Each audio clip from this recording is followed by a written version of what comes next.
Hello, my name is Marcus. I'm the compiler of a collection of therapy quotes entitled 1001 Windmills of the Mind, a collection of advanced self-help quotes taken from what's often called the psychodynamic or the psychoanalytic perspective, which long ago, as I understand, is referred to by some as philosophical medicine or narrative medicine, helping us to formulate, piece together our story, find our history so we don't have to repeat it. If the child had a traumatic history, and we don't know it, theories, we keep repeating it, replaying it, reenacting in an attempt to find our story so we can stop repeating, live in the present, love in the present, and express and live and come from a place of beingness and embodiment and express the gifts and the capacities that we're all given like that. So in most of the videos here in this channel, I do a kind of an overview of some of the core points, the core defense mechanisms. Projection, projective identification, the Faustian deal called identification with the aggressor, psychic splitting, repetition compulsion, symbolic acting out, and then the passive to active flipping, similar thing, and reaction formation a little bit. Oh yeah, that show Medic, they did a feature on reaction formation, a classic example of reaction formation, the show Medic. Richard Boone, sort of like the narrator of the show. It was the first, so Medic is like from the 50s, it's the first, it ran for 2 seasons. It's the first TV show that taught the public about medical, factual, like non-fiction medical ideas. So each episode centered on a theme. In one episode, the Partridge Family, I got it mixed up. The Partridge Family, I just saw the episode where they did reaction formation. That the guy was madly in love with the sister, I forgot her name. The pretend piano player. So some guy at the high school was crazy about her, but he had a lot of tension and fear around it. He had a lot of fear and tension that she wouldn't like him in return, so he felt a little angry like that. So he expressed his anger in hostile, crude remarks against her and saying all these awful things about her, hateful things about her, and he was the editor of the school newspaper, writing bad things about her. But he really loved her like that. But he was so afraid, and the fear, when it builds up, turned to anger. So his hostility was really like, it came from the desire to connect with her, but he was afraid like that. So that's one way to think about that anger is a cry for love, anger is a SOS for love, anger is the tension around wanting love. Anger, it comes from the love line, but it's blocked, turns to anger. So sometimes that's called reaction formation. Like he wants love, but he really loves her, but it's blocked, turns to anger. So it's like he forms the reaction of the frustration into hate. So he was hating the girl, but really loved her. So long story short, he comes clean and says, yes, I really do, I'm crazy about her. So that was reaction formation, that one there. Not a major topic in our collection here. Projection is a key one, man oh man. Could spend 10 hours on that. Projective identification, a major one. Transference, a major one. Transference acting out, symbolic acting out. Okay, now we got in the labyrinth. To get to the Minotaur, the Medusa, the Mother complex, okay, you got to face these mini labyrinths. Okay, the guilt complex, the someday complex, the money complex. Man, oh man, there's a lot, and there's even more in there. So we, in the stingers and the clingers, and the symbiosis, and what the child needs, the blissful oneness of the mother, and the psychological egg idea, and the different personality patterns according to where the trauma takes place, where the fixation takes place, and the byproduct being the person's going to feel flat. So the beingness, called embodiment, ensoulment, sometimes called the feminine principle, the feminine element, because like the moon is this powerful present feeling called the moon. So they symbolize the feminine, the moon called the yin, and the yin-yang symbol. The feminine, then they put a princess for that, a picture for that, representing your feeling of being real and alive, the embodiment. So in fairy tales, you see the princess locked in a tower, in a coma, morphs into a bird and flies away. Earth opens up, the princess gets pulled away. So that means we don't have our beingness anymore. That's our budding beauty. That's our authentic self, our real self, our true self, our home within quality. Meaning we feel real and alive, not like in the Velveteen story, where the rabbit felt like a stuffed rabbit. He wanted to feel like a real rabbit. So a related image is the pin go with trauma. We're talking about weaning trauma, relational trauma, interpersonal trauma, developmental trauma, strain trauma. Okay, there'd be perinatal trauma, birth trauma, and so on. The pin goes in a collar. Metaphor, the pin goes in a collar, and under the collar, flat affect. So the affect, the emotions go flat, like, whoa. So it's kind of like numb like that or something in a stupor like that. So we're not really feeling, we feel like the Velveteen Rabbit kind of thing. That's where we, my goodness, we live to the extent that we feel. We live to the extent that we feel these feelings, this hum in the body, this aliveness in the body, this warm, kind of calm, kind of pleasant feeling. But the pin goes in a collar, it all goes flat. Long ago, the term was athymolexia. No feelings for your words. Nowadays, people say alexithymia, no words for your feelings. So yes, you function in the world, but you're not feeling into the world, hence the pin idea. And there's numerous metaphors around this weaning trauma or relational trauma, developmental trauma. Okay, in the last video, we talked about the crack, the basic fault idea.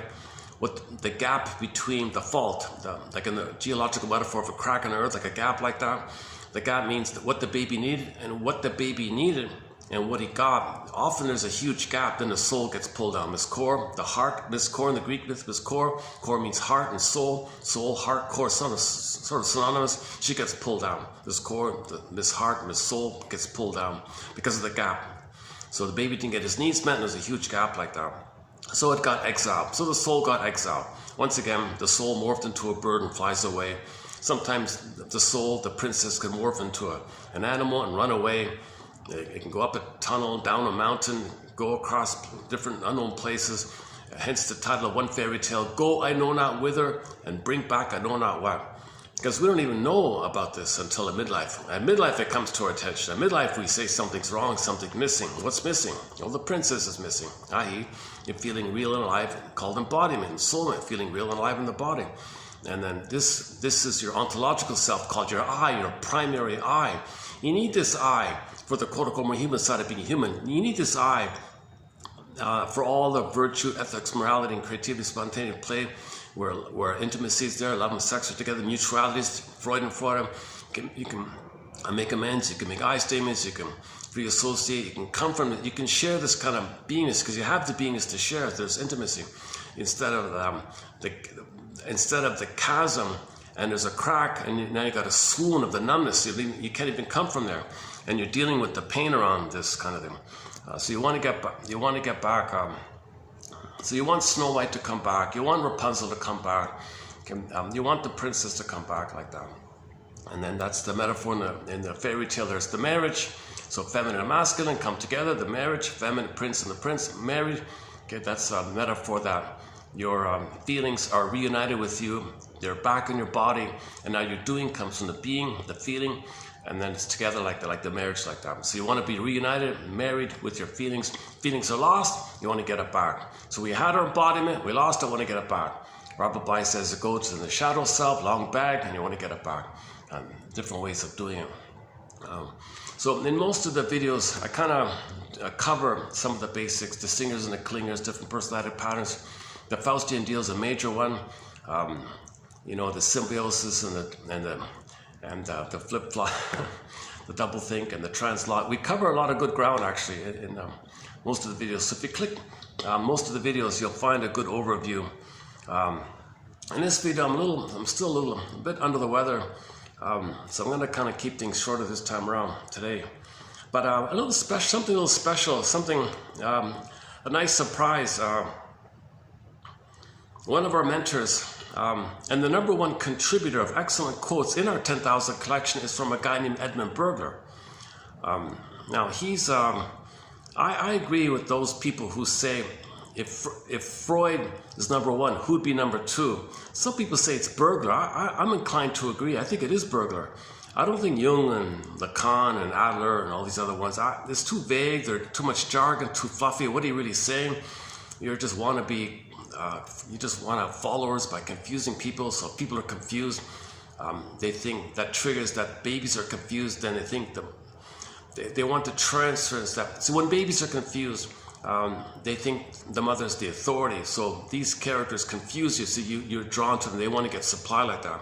So I'm not sure how helpful a lot of that is. Little bits in there, little bits here and there like that. So I kind of agree. Berger might be the second greatest shrink we ever had. It's hard. No one even heard of his name like that. And on YouTube, somebody made a presentation about that. And there's a real kind of mystery about why he's kind of shadow banned, but in the 40s and 50s, he was everywhere. Newspapers covered him. Gave lectures and audios, and he was quoted all the time. He was very widely read. All the shrinks read his books. He was well known. He was a house, especially in the therapy community. He was automatically known like that. And then something happened after he passed away. It's kind of like they put a ban on him, and then so a little mystery like that. Anyways, we posted a lot of good quotes from Berger. Luckily, his book, not all of them, but most of his books have been digitized recently. Not all of them. One of his best books called Principles of Self-Damage. I'm hoping somebody will post that. I think there's a couple of others. But most of his books and some of his articles are available. I like that. So you fill in the blank, the psychology of, okay, whatever you might put in that blank, chances are he talked about it. The Money, I recommend the Money book. That's a great book. The Money and Emotional Conflicts, 1951. We post a lot of great quotes from that book in our collection about a couple of months ago about the money neurosis, like that. And then the writing one is well-known. Probably his most well-known book is The Writer, about the writer's block and all that, the creativity in the writing like that. Another well-known was the gambling one, and his first book was one of his earliest books was the fashion book.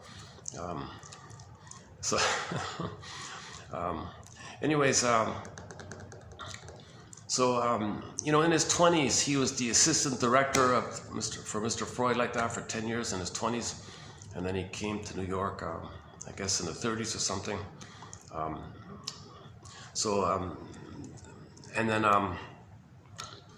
Now it turns out he's clear, he's sometimes poetic and funny, he's very clear, insightful.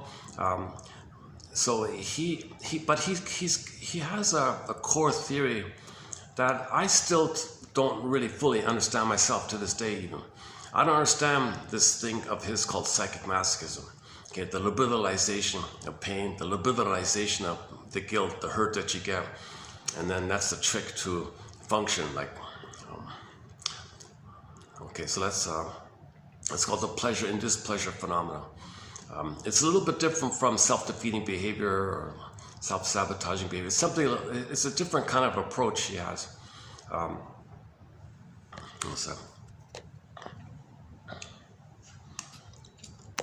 Okay, the reason I'm talking about Edmund Berger because I finally came across. Finally, I didn't know it existed, but I just came across a podcast. Somebody was doing some research. Some young lady was doing a podcast for her employer or something like that, and she came across the name Edmund Berger out of her own curiosity. Who's this guy? Never heard of him. So she dug around and she found one audio. She found one in the archives, one lecture that he gave back in the 50s, and she found it. Some university had it deep in their archives. So I want to play a clip from that. I also felt a little jolt of excitement. Oh my goodness. Because the mystery is, there's no video, there's no audio, like what the hell? Why is he so banned like that? And when medical doctors study to become a shrink, the Shrinks Institutes don't mention his name. They don't even have his books in the library or anything. Like they really kind of made a lot of effort. So for the past 5 years, I was just out of my own curiosity. I was fishing around myself. What could it be? Because he's very helpful. He's very intelligent and warm-hearted and helpful. He's not malicious. Like he's kind of warm and kind. Like I don't get where he might have offended somebody. I never found anything in it. So I just played around with ideas. Gee, in the writing book, he said, people in the advertising industry, propaganda, the PR people, gee, they're pretty cynical, those people. They got a real, man, oh man. He said, yeah, one look, oh, is that it? Or maybe that's it. Maybe someone was offended by that comment. I don't know. That seemed too silly a thing. And what else could it be? And the gambling one. So he put gamblers on the couch, psychoanalysis.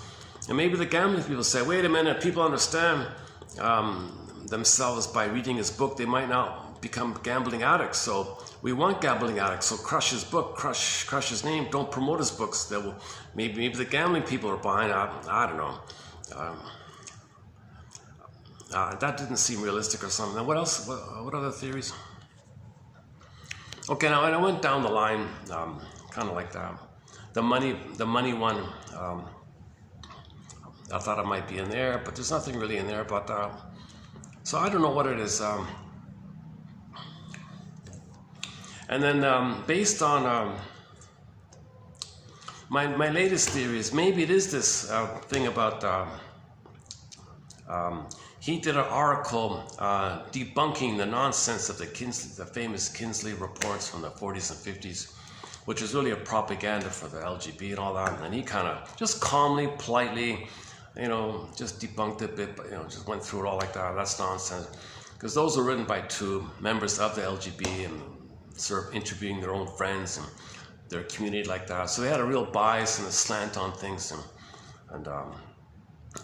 so maybe that's the closest thing I have, because I never thought that before, because back then it was sort of a given that shrinks regarded that area as something a little out of the ordinary like that. But that's a good article, by the way, if you're interested in that kind of area. Look up Berger's article called, oh boy, something, the myth of something. If you go to his blue book, the thick blue book, it's called The Selected Articles or The Selected Papers of Edmund Berger. It's got 70, this blue book published by his wife when he passed away, Marianne Berger. She compiled 70 of his articles. Out of the 300, she plucked out 70, put them together, bundled them up into that selected book. It's in there, it's in that one there. Where he goes to the whole Kinsley report. I'm thinking, maybe I just took a peek at it. Oh, maybe that's what the drama's about. Maybe, but when he covers even that area, he's being helpful. He's being honest and helpful. There's no, he's never antagonistic like that. He's a likable guy. He's a nice guy. He's a really nice guy like that. Anyways, but he's still kind of unknown. Now, this podcast lady in Toronto, my hometown, she was doing research on a kind of a related topic, and that's why it came up like that. Her podcast was about somebody I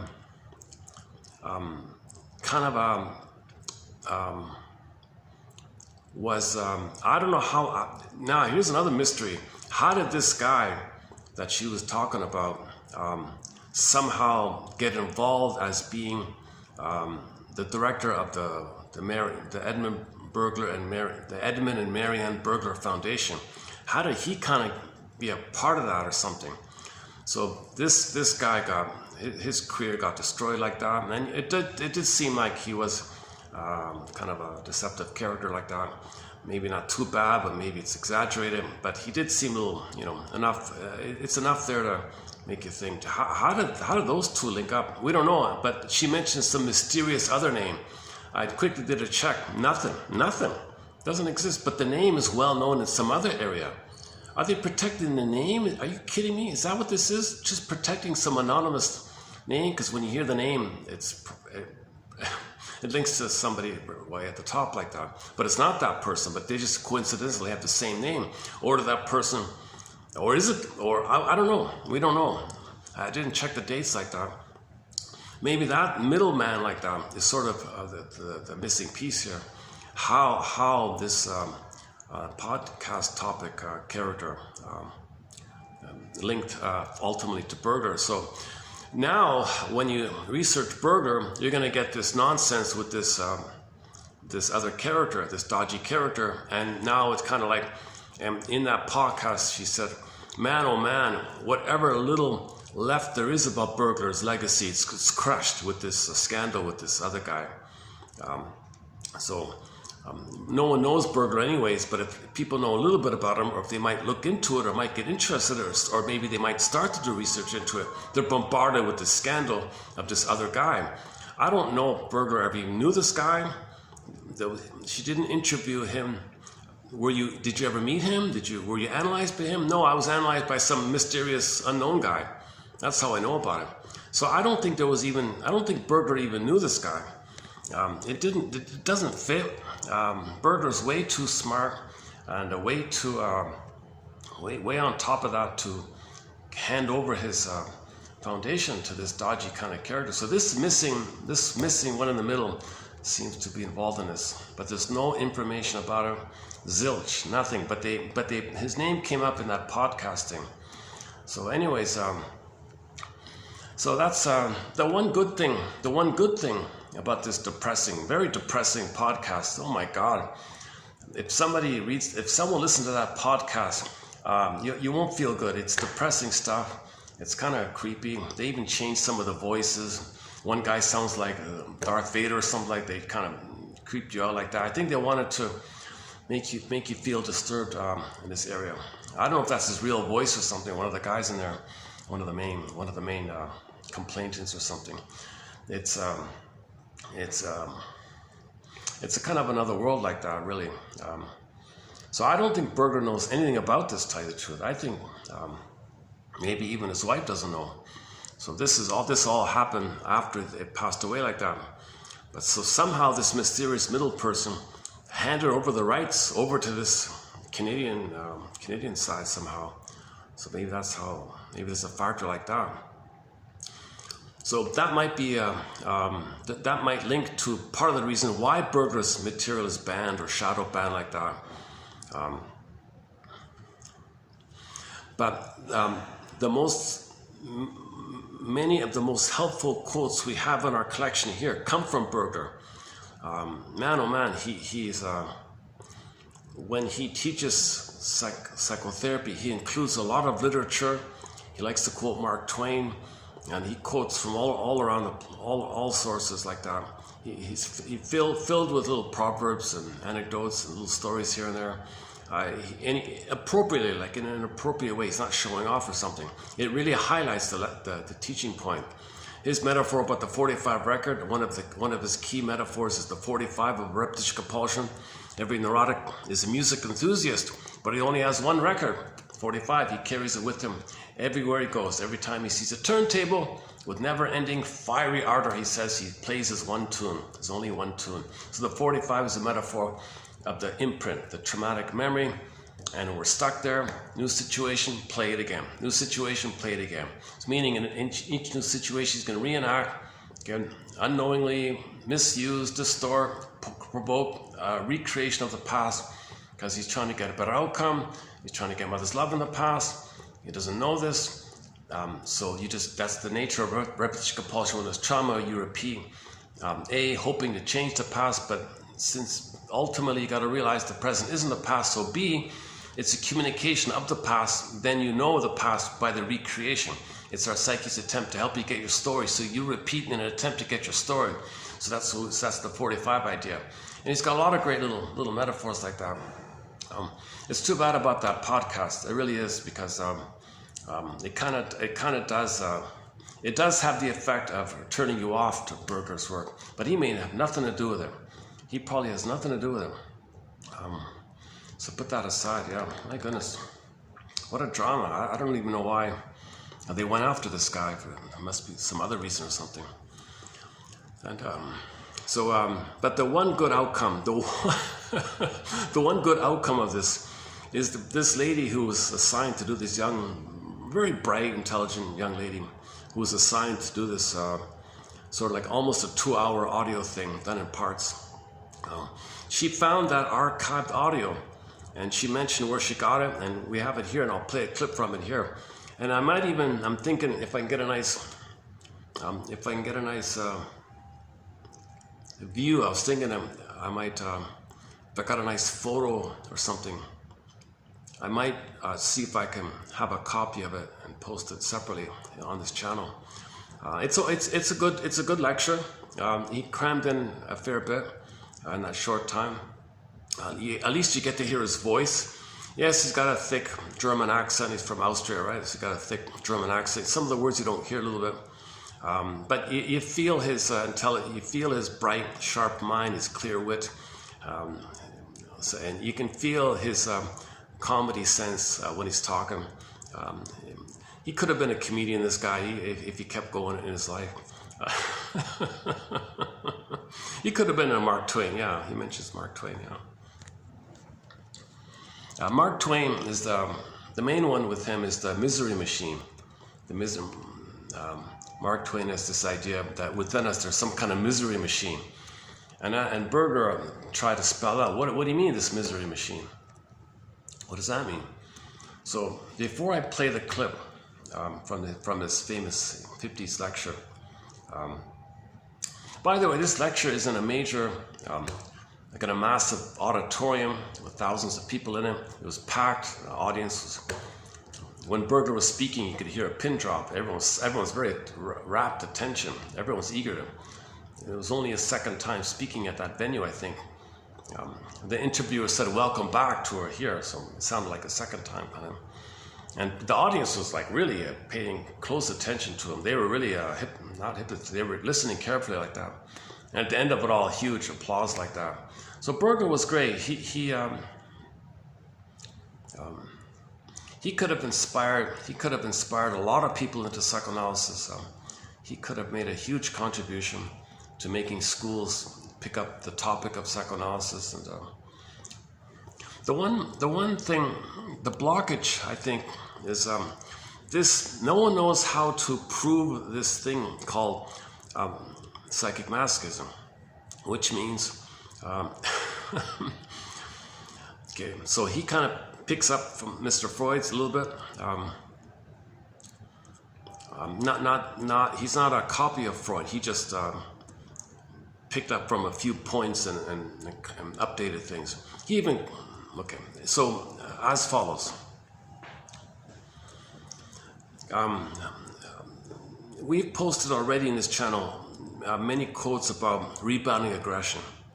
So when the baby's anger, so let's start off here. So when the baby wants love, so it's just one river, one life force, one flow, one juice, one energy system. Baby wants to connect to his mother. Baby wants to latch on, start suckling, have a safe, blissful union. Okay? That's all the baby's desire, called life forces object seeking. Love hunger, love striving, attachment craving, attachment yearning, all the baby's energy, all the baby's life force, it's only for one thing. There's only one thing. Where's mother? I need the oneness with you. He had the oneness in the uterus. It's got to continue for the first 4 to 5 months in a complete, like in a primary symbiosis, like an extended womb. And mothers intuit this, so they give the baby that kind of egg.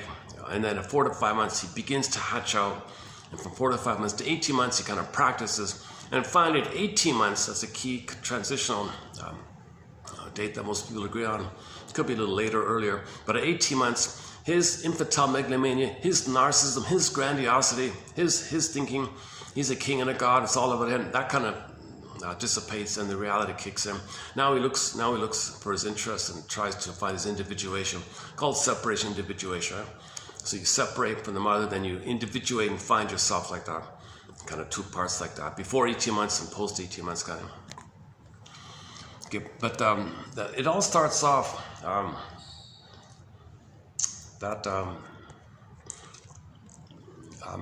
to one degree or another, mother's going to make mistakes. No mother's perfect. There's going to be mistakes. It could be severe mistakes by the mother or little minor ones by the mother.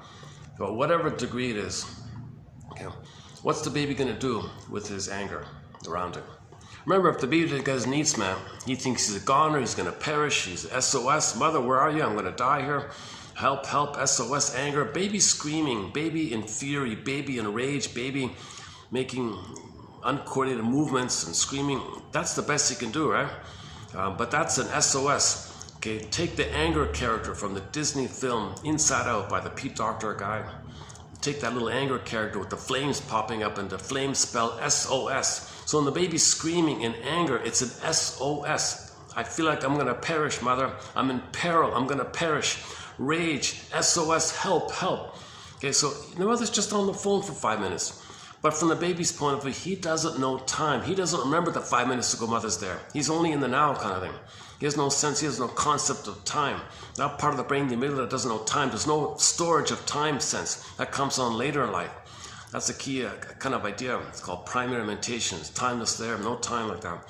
So if the mother's not around, during that time, he thinks he's going to perish. Okay, so so all those times, each time the baby ends up in anger mode when his needs are not met. So the baby needs oneness. If the oneness is not met, he's going to be angry ultimately. He'll be distressed first. He might feel scared. He might be distressed, tension, fear, scared, worry, kind of building up.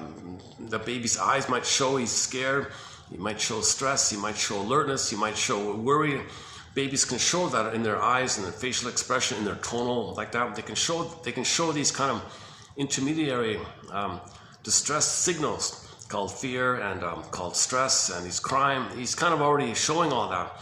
But if the mother gaslights him, oh, leave me alone, I'm busy. What are you complaining about? Whatever rude thing she does. And surprisingly, it's not as uncommon. It's very common that a mother will be misattuned or be irritated by it, or not be frustrated around. See, the mother might be triggered when the child has needs, you see, and then she remembers that when she was a child and she had those feelings and then she was ignored. So now that's coming up in her in a quote-unquote anniversary reaction. So to deal with the pain that she's feeling, and now she doesn't want to feel it. So how does she get away her feelings? Get Faustian deal. She does what her mother did to her. So she'll do to the child what her mother had done to her, and she feels momentarily better. But the child's victimized by this kind of thing. Okay, so finally, whenever the baby's angry, put it that way, in a nutshell, whenever the baby's angry, okay, so it's called rebounding aggression. So just like the river, the drive to connect, the energy to connect, the life force to connect, give that desire, love, hunger, affect, hunger, block, okay, fear, tension, woof, okay, flames, SOS, mother squelches it. Now, where does the anger go? It's got no place to go, it turns in on itself. Rebounding aggression. Now the child's own life force, which is meant to live in love, turns to anger, and the anger turns in. As the anger is turning in, okay, his sense of infantile megalomania, his importance, his identity, his esteem, is a king and a god, that's all being attacked. His own anger is attacking his identity. Now he feels shame, that adds to the anger, shame and anger, now he's in hell. Hell is a burning, biting feeling. So hell is a metaphor for the burning, biting. Hell is a picture or a metaphor for the emotion of shame. So shame and anger kind of go together usually.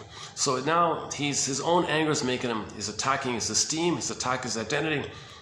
So now he's already got this energy rebounding in. Okay, enter the twilight zone. Okay, you got the castle, in the room, you got the howling man. Okay, so the castle is like the person or the body, and the room, it's like inside, like an organ or something. And the howling man is a personified symbol of this angry energy that's now destructive. Forget about destructive, forget that. It's destructive. Berger calls it daimonian from Mr. What's his name again? Socrates, yeah. He doesn't take what Socrates said about him, some mysterious, but he borrows the term for it because it's destructive like that. Okay, so in The Howling Man, quickly, season 2, episode 5, okay, again, you got to treat it as a metaphor. Castle, room in the castle, howling man, the guy with the horns. Okay, it's not real. The guy with the horns is a symbol or a picture of destructive energy, and it's locked in the body, going in on the body, so it's attacking the body like that. Oops, hold on a second.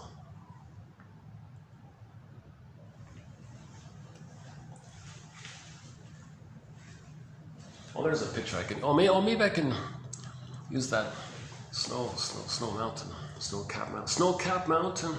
Oh, Rick Sanders opens up a song with that line, snow-capped mountain, into the heart of the...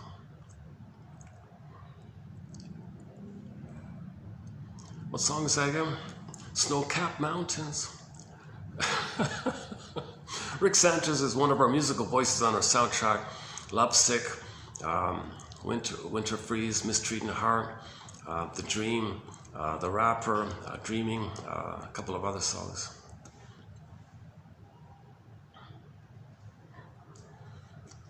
Snow-capped mountains. Oh, for Pete's sakes. Okay, never mind. Get back to Howling Man for a minute. Excellent episode, season 2, episode 5. The original one with Rod Serling. Okay, by the way, they just put up a statue for the guy in his hometown. Last year, September 2024, in his hometown, there's a very good statue, bronze statue. Excellent job. If you go to the video, if you go to the shorts section in his channel, you'll see one clip entitled Rod Serling now has a statue continued. So like the continuation. You'll see a clip in there, or just go to it directly. rodserling.com. Scroll down, you'll see the link, the news item for the statue. So he finally has a statue. So he did a great job teaching psychology using the metaphors of the stories. Again, Twilight Zone means unconscious. You're entering into the Twilight Zone. Okay, meaning the unconscious. Hence the door idea, and you see the other world like that, and you see a door like that. Okay, so a key one is. So we discussed well over a dozen of his episodes. One of them being Howling Man. Others include Gabe's Story, Wong's Lost and Found Emporium, Take My False Light Please, Saturday Shatter Play, Nick of Time, the one with the Doberman Pinscher one, the piano one, Piano in the Room one, and several others. There's a lot of good ones in there. So back to Howling Man. Okay, so you see the castle, okay, in the room, and the guy with the horns, okay, a personification. Think of it like a spokesperson or something, just a spokesperson for the energy of the anger turning in. So it's destructive to the person. So person, body, in the organ, you got this anger going in. That'll lead to a psychosomatic symptom. So it's destructive. So the reason they say it's evil, because you take the L-I-V-E, okay, same word, same letters, same force, same drive, same need, same initiative, same push to live and love, to connect, okay, only connect. He wants to connect, but it's block. The letters of L-I-V crunch up. Tension, the letters crunch up. Imagine letters being crunched up, tension. Now when it turns, it's E-V-I-L. The same letters, L-I-V-E, flips, E-V-I-L. So now can we think of a term for this? Something inside is destructive to us. Something's hurting us. Can we find a term for this? So burglar borrowed Socrates' phrase, daimonion. Okay, so and then the spokesperson for this daimonion is, well, EVIL, the devil guy. Okay, it could be Lucifer guy. In Twilight Zone, they had a list of them, like Bilabai and Satan, devil, Lucifer. The guy with the horns, the Minotaur. Any kind of character that's enraged and destructive to you and others, whatever. Okay, all it means is that the cry for love turned to anger, and the anger's got to go somewhere, so it goes into the body. Okay, and then part 2 is the body can only bear so much, so it's looking for excuses to make up lies to fool you that someone else is your mother. Aha! Now you can express your anger at the mother onto someone else. So you find that other, called prejudice or scapegoating or blaming, make some flim-flammery, some duplicity, some belief, a lie. You don't care because you got to get the anger out. This push to get mother's love, but mother's not around. So now you hate her, you're angry at her. She's not around, find someone else to play her and direct your anger at her. So your prejudice and hate towards somebody is really your cry for love towards your mother. Just one detour like that, right? Okay, so that's part 1. So he calls that, well, I don't like his phrase, but he calls that, every author has their own name for this. Fairbairn calls it the anti-libidinal ego, or people call it like the inner critic, or people call it like that's what Mr. Freud meant, Mr. Thanatos. It's not a separate energy, but so no one uses that phrase. It's too confusing. So it's just your own desire to love turned to hate, rebounding in. What do we call it? So the energy of it is called daimonion, right? But so this department of the unconscious, now it's like a section, like a section or a department within a department store, right?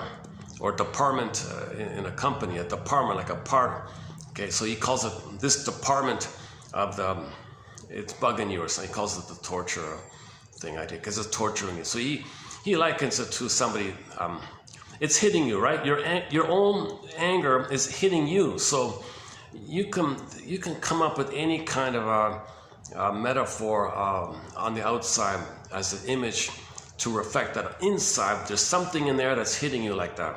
So I don't like Berger's example. He's a little dramatic. He's trying to make the point. So fill in the blank, some kind of cruel character from world history, and imagine you're in his capture and he's hurting you, and you're the victim, and that character, that disturbing character, is inside you, right? Could be a greedy, So there are all these stories, and long ago in the castle they have somebody. The owner of the castle would go in the basement and hit the person to feel better. So you think, well, something like that's going on with you. I won't quote his example, but it doesn't matter. The image is good enough. Okay, your anger is hitting in on you like that. So if that's attacking your identity, your self-esteem. I mean, your identity is that you're a king and a god. You're special, king and a god. You create everything. That's your only identity. Called narcissism, primary narcissism, right? You're special, you're number one, you're all about you, you're the greatest, things like that. Now your own anger is attacking yourself. That's attacking your identity. So what do people do when their identity is attacked like that? Well, they got to compensate. They got to find some image in their mind of being the greatest this and the greatest that and the greatest this. So he would say, he asks little children, what do you want to be? What do you want to be when you grow up? A little 3-year-old or 5-year-old or whatever might say, oh, I'm going to be the greatest such and such. I want to be the greatest this, or the best this and the best that, and the strongest this, and Superman that, and Superman this, or whatever. So that's like a compensation. That would be like, that fantasy would compensate you being a king and a god and special and all omnipotent magic sorcerer. So I'm going to be the greatest magician in the world. I'm going to be the greatest scientist in the world. I'm going to be the great, things like that. So that compensates. So that image you make, he calls it the ego ideal. So you'll find this ideal image of yourself, okay, this ego ideal, okay, to compensate, to fill in, because your narcissism is attacked by yourself. So now you're clinging to the ego ideal. Okay, now you got the two parts like that. So he calls that department the wish fulfillment department, was it? You'll hear it in the lecture.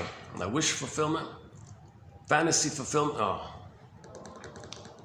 wish fulfillment department. Okay, another kind of department. Part of your unconscious, part of you. Okay, so now you take those two. Put it together, he calls it the unconscious conscious. Okay, or the superego, to use Freud's phrase, superego. So if this superego or unconscious conscience, it's not like a regular conscience in the conscious world where you feel badly about something. Yeah, my conscience wouldn't let me do it. My conscience bothered him. It goes against my conscience. So in the regular world, it's a positive, healthy thing like that. But in the sense of this unconscious world, this unconscious conscience or superego, simply, it's different in there. It's different in there. Alice in Wonderland, no time, flip-flop and shape-shifting. Number one, the primary one is your anger never reached the mother and it went in on yourself. Now what? Okay, then you compensate with the fantasy of the ego ideal, some perfect little thing that you want to be when you grow up or something. Or your fantasy that you are that, or you could be that, and maybe one day you'll be that or something. So that's an ego ideal. Okay. Okay, so this is sort of a suspended thought here for a minute. Okay. Okay, now a couple of things are going on in this unconscious setup here. Number one, whenever you go through life, Berger says, and you don't fulfill this ego narcissistic image, that very image that you created to serve you is now being used against you, because the superego says, or this inner judge or whatever says, Oh, did you become the greatest fill in the blank? No? Oh. So the anger goes in on yourself via the comparison of your compensation. Did you compensate? Did you fulfill that? No, the anger goes in on yourself. So if you don't become the greatest fill in the blank, your anger goes in on yourself. Okay, so that's why, by the way, people are very keen on, if they can find in their fantasy a partner, and they can fool themselves to believe that the partner is that ego ideal, then things are calmed down. Things calm down because now that's not available. Because so if the fellow finds a pretty girl and she says, "Oh, she's the greatest" and all that, he needs to do that. He needs that fantasy. He wants to protect that fantasy that she's a goddess, or whatever. Then the superego can say, "Oh, I see. Oh, so you found the ideal. You found this perfect image. That your compensation is you'll find the prettiest girl. Oh, and you found the prettiest girl. She may be an average-looking girl, but if your fantasy is you project a beautiful image onto an ordinary girl and think the ordinary girl is so pretty, that then the person doesn't feel. Then the superego doesn't have that opportunity to direct your anger yourself, because your esteem is there. Your compensation esteem is there by thinking that girl is the prettiest girl, the greatest girl, and all that. So that restores your narcissistic injury, the lesion in your esteem. It fixes your, it gives you an identity like that. Okay, remember, your anger is destroying your identity. Right? Your anger at your mother going in destroys your identity. But if you have the compensation there, and you got the compensation, okay, that you have the prettiest girl in the world or something, and you believe that, and you put that image onto the girl and ignore the reality that she's an ordinary human, and make yourself believe she's the ordinary, then you feel a little better. So now you feel better because your anger can't hit you because you got your esteem. So you compensated for the losing your esteem by your anger attacking yourself. So that's why people are fascinated with the falling in love idea. They don't even know the other person. They ignore the red flags. They need to believe they're the greatest and all that stuff, right? Okay, so that's one thing that's going on. So another one is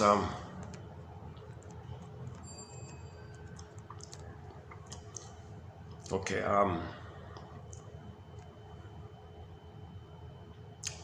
the other thing that's going on is that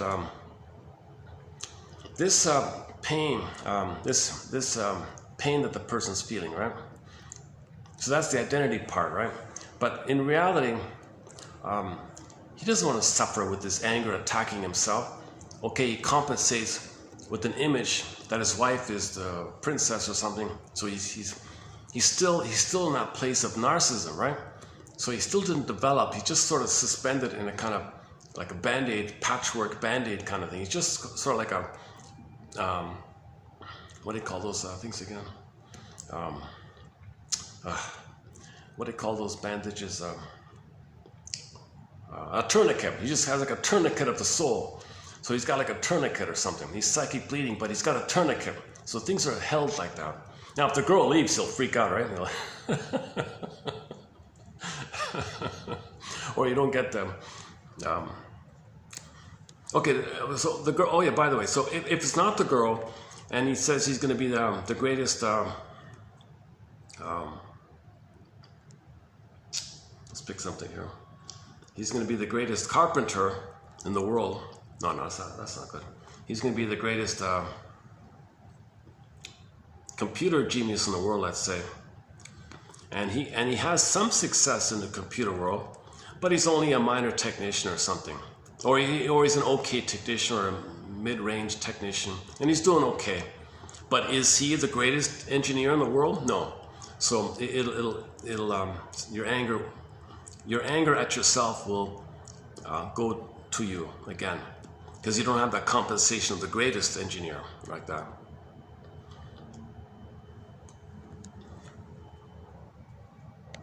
Okay, so now since that's going on, now what? Now what does the child do? What does the child do?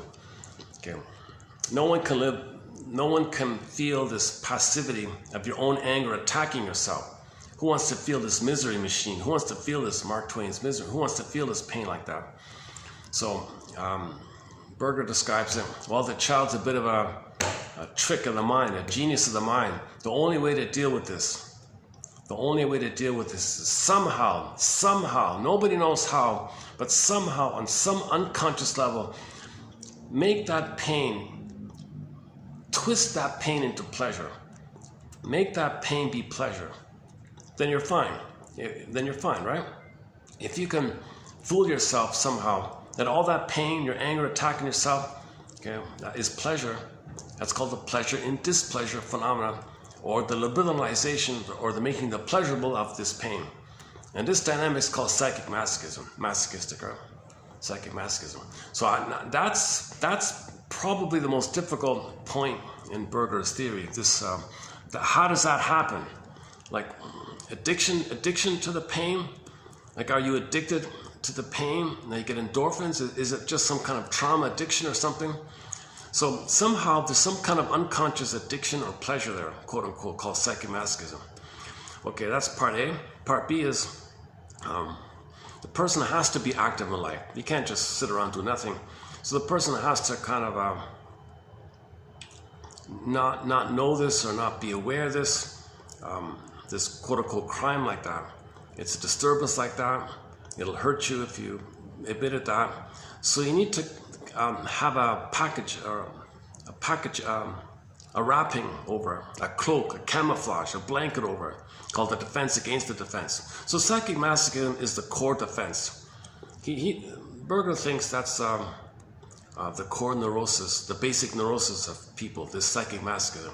That's defense number one. Take the pain, don't make it pleasurable. I don't want to feel the pain.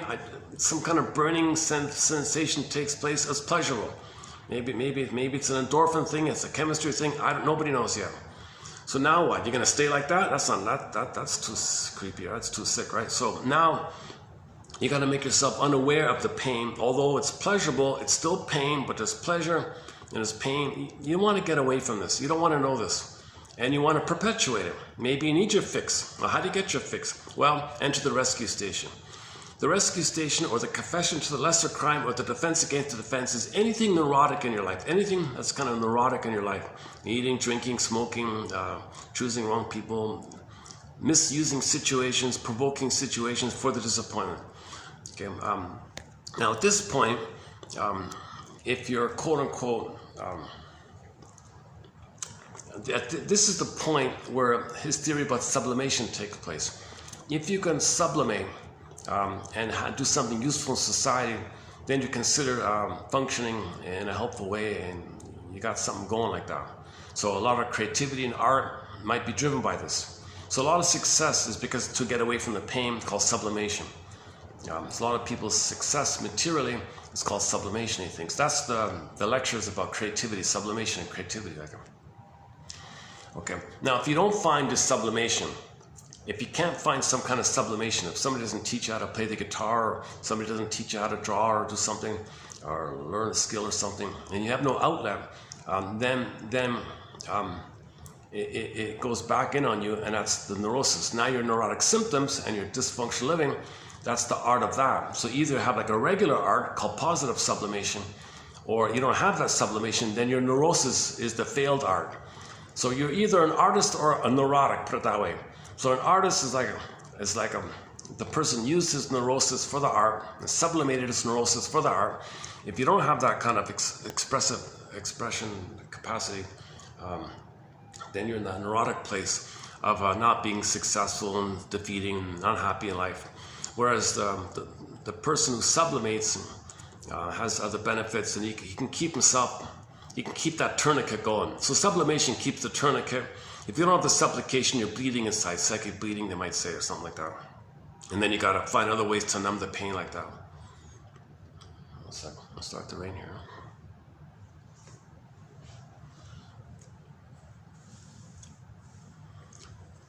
This is a work in progress, trying to figure out his theory about psychomasochism.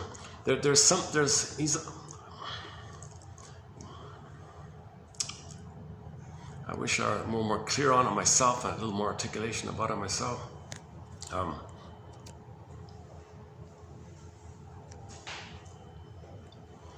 But we can kind of understand that if the baby has traumatized, he's in pain, how does he function? What does he do with the pain? Well, the trick is to make it pleasurable. Makes it pleasurable. Now he's addicted to this. So he's addicted to misery. He's addicted to these negative emotions somehow. So to keep that setup going, to keep his addiction going, he's got to do some pseudo thing to keep some kind of, to divert,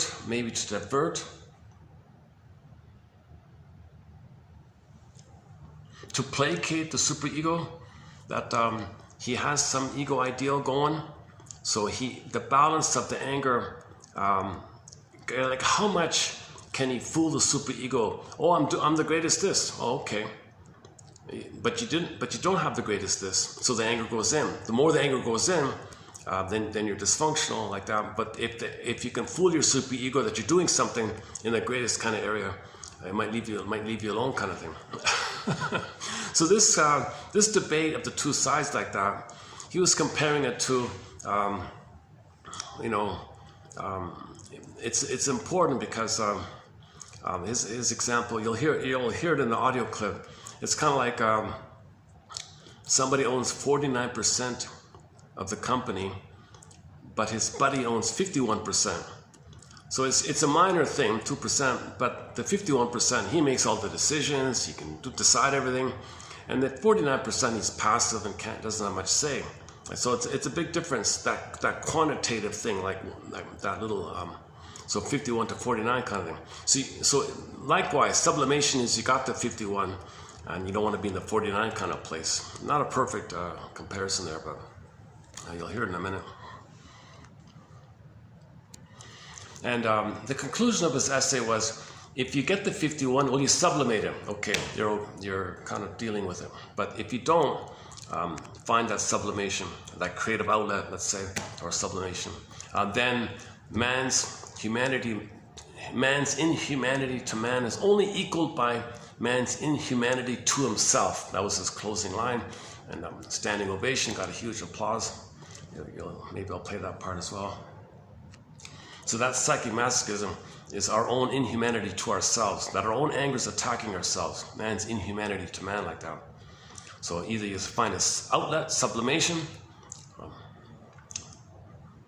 if you can, all right? So that's the healthy, that's the quote-unquote healthy side of a person that can find the outlet. Okay, and then, but everyone's got the unhealthy side, got the 49 side, and you got the 51 side. It's kind of like that, ballpark like that. Okay, back to this idea of the rescue station. Okay, so the reason the sublimation or the rescue station is needed, because we can never admit the passivity of the original pain, and you need some kind of identity of being active. You can't just be passive. Everyone's got to do things. You got to do something. Well, what are you doing? What you're doing is driven by avoiding the pain of the passivity. So you want to prove you're active. You want to prove that you're not passive.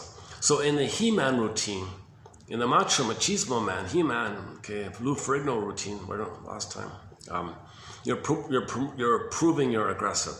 And these are people who hate vulnerability, who hate weakness, who hate tenderness, who hate softness, who hate kindness is viewed as a weakness and they hate it. So if someone's nice to you, you're weak, you're vulnerable, I hate you. That proves that they don't accept the vulnerability within them, that they're not passive, that they're not kind of any way kind of passive like that. So anything in the quote-unquote human side of being human is considered a weakness, a passive place, but the person can admit the passive place because of the pain there. So they got to be active on the rescue stations. The rescue stations, they got to hate vulnerability, taboo on sweetness, taboo on tenderness, taboo on love, taboo on feelings, taboo on tenderness. They got to hate anything in that kind of feeling kind of place. Okay, that might be one form of the neurotic side. Okay, the He-Man routine. Okay, another example of the neurotic side can be the smoking, all the oral fixations, discussed recently, the drinking, smoking, pill taking, addiction to perfection, OCD, control freak, all the greed and envy, and the bargain hunter, the success hunter, part object relating, migrate, so thinking in all or nothing terms, and prejudice, all these kind of oral fixation kind of areas called part object relating.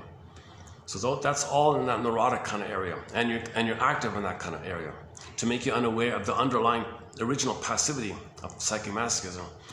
Now, the rigmarole or the misery machine, Mark Twain's misery machine, Berger calls it the rigmarole. The whole rigmarole of the thing is that you're active in some way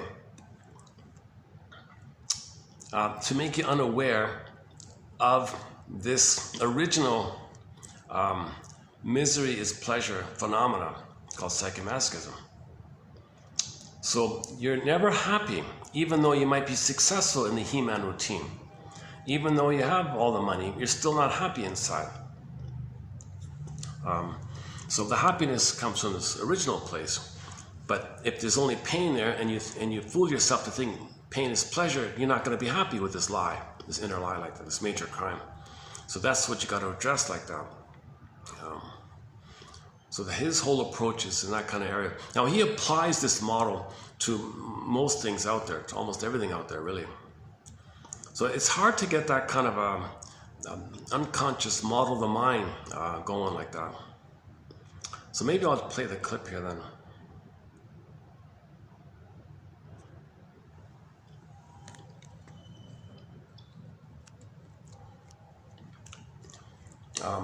So again,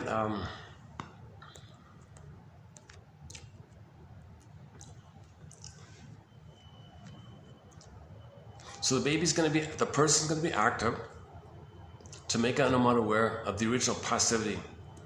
So to make him unaware and to protect it, he's got to cloak it with some dysfunctional living. Now, if the dysfunctional living is sublimation, and he makes a living on it, and people admire him, fine. He's got it kind of stabilized like that. If the tourniquet is holding or something. But otherwise, man's inhumanity, man is only equal to man's inhumanity to himself idea. Now he's feeling the misery of the dysfunction like that. So everybody has these two departments, this 4951, let's say. Everybody has these two. So he says, don't think about people as healthier or neurotic or normal. Forget those kind of abstract terms. Just focus on this kind of, the two just now talked about, these two departments. So everybody's got these two departments, right? The superego one, are you the greatest? No. You're angry at your mother, but she didn't give you the love, so you're attacking yourself. Your anger's got to go somewhere. Oh, you want to compensate by thinking you're the greatest? Are you the greatest? No. Attacking yourself, the misery machine. That's the superego. And then the other department is the sublimation area. And Berger's, the lecture was about creativity, so he was saying, well, he says that he approaches creativity in this sublimation kind of area. Now, in the Time magazine article, they poked fun at him. The cynical writer said, oh, really? So all this writing that we do, it's because we're getting away from the pain of mother not nursing us properly? Seriously? So he's trying to present it in a way to make it look ridiculous like that. But I'll read you another review of the same book where she had a little more broader, positive, open-minded perspective about it. But he was very highly regarded and esteemed. He was like Freud's #1 kind of guy, but it's kind of like it's not known like that. No, you never hear anywhere anybody saying that. But Berger in his 20s was the director of Freud's clinic, right? He was the assistant director. Him and an older guy, whoever that was, Ludwig or something. I forgot the other one. Yeah, and Berger and that other one wrote an article together, actually.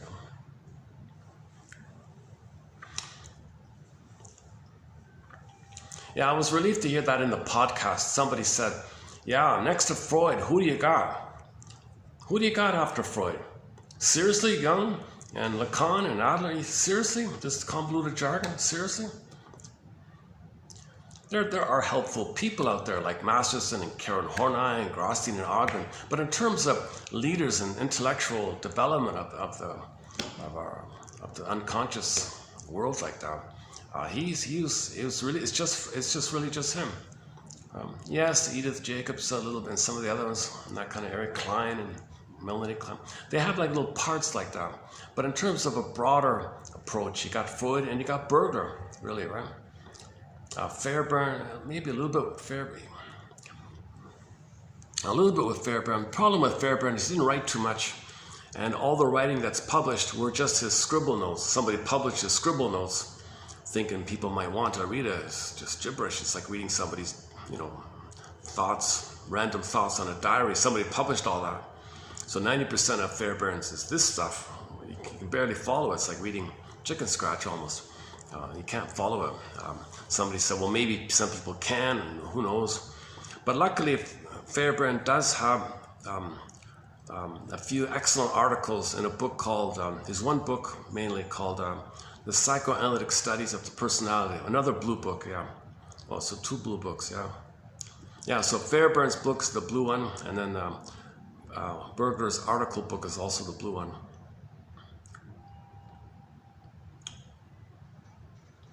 Okay, I guess I'll just play the clip here. Eh? Okay, hopefully when you hear Berger, I'm just going to play like maybe 10 minutes worth, see how it goes.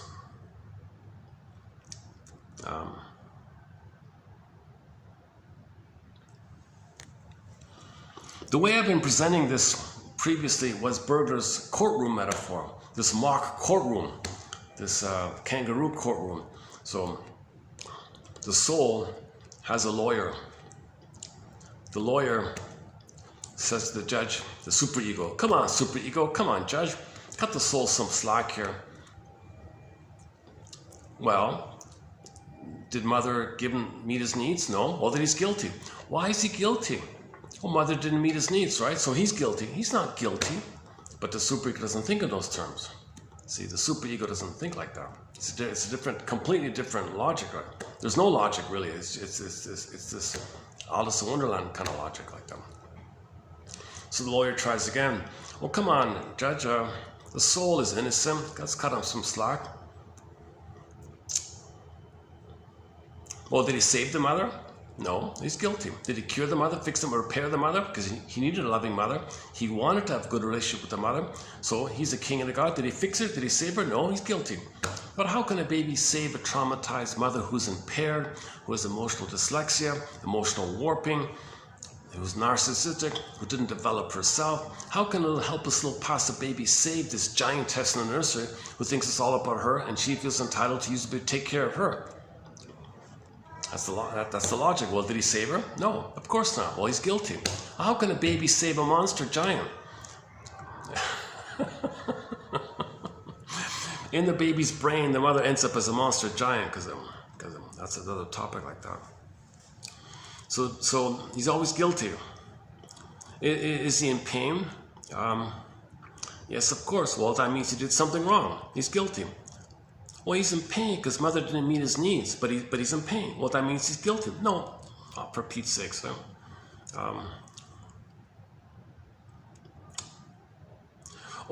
did he make the pain pleasurable? Oh, major crime, major guilt. He's really guilty. Oh, come on. He's trying to survive here. He can't admit this pain. He's got to twist it and become addicted to it to think it's pleasurable somehow. So he didn't want that. He was compelled into that. He was coping like that. But he did do it that. I guess so, yes. Well, he's guilty then. Oh, for Pete's sake. Come on, judge. Can we get him out of this? Can we get the soul free? Can we emancipate ourselves from this inner tyranny like this? This torture machine, you call it, whatever it was again. What's that? Well, the superego is the torture one, right?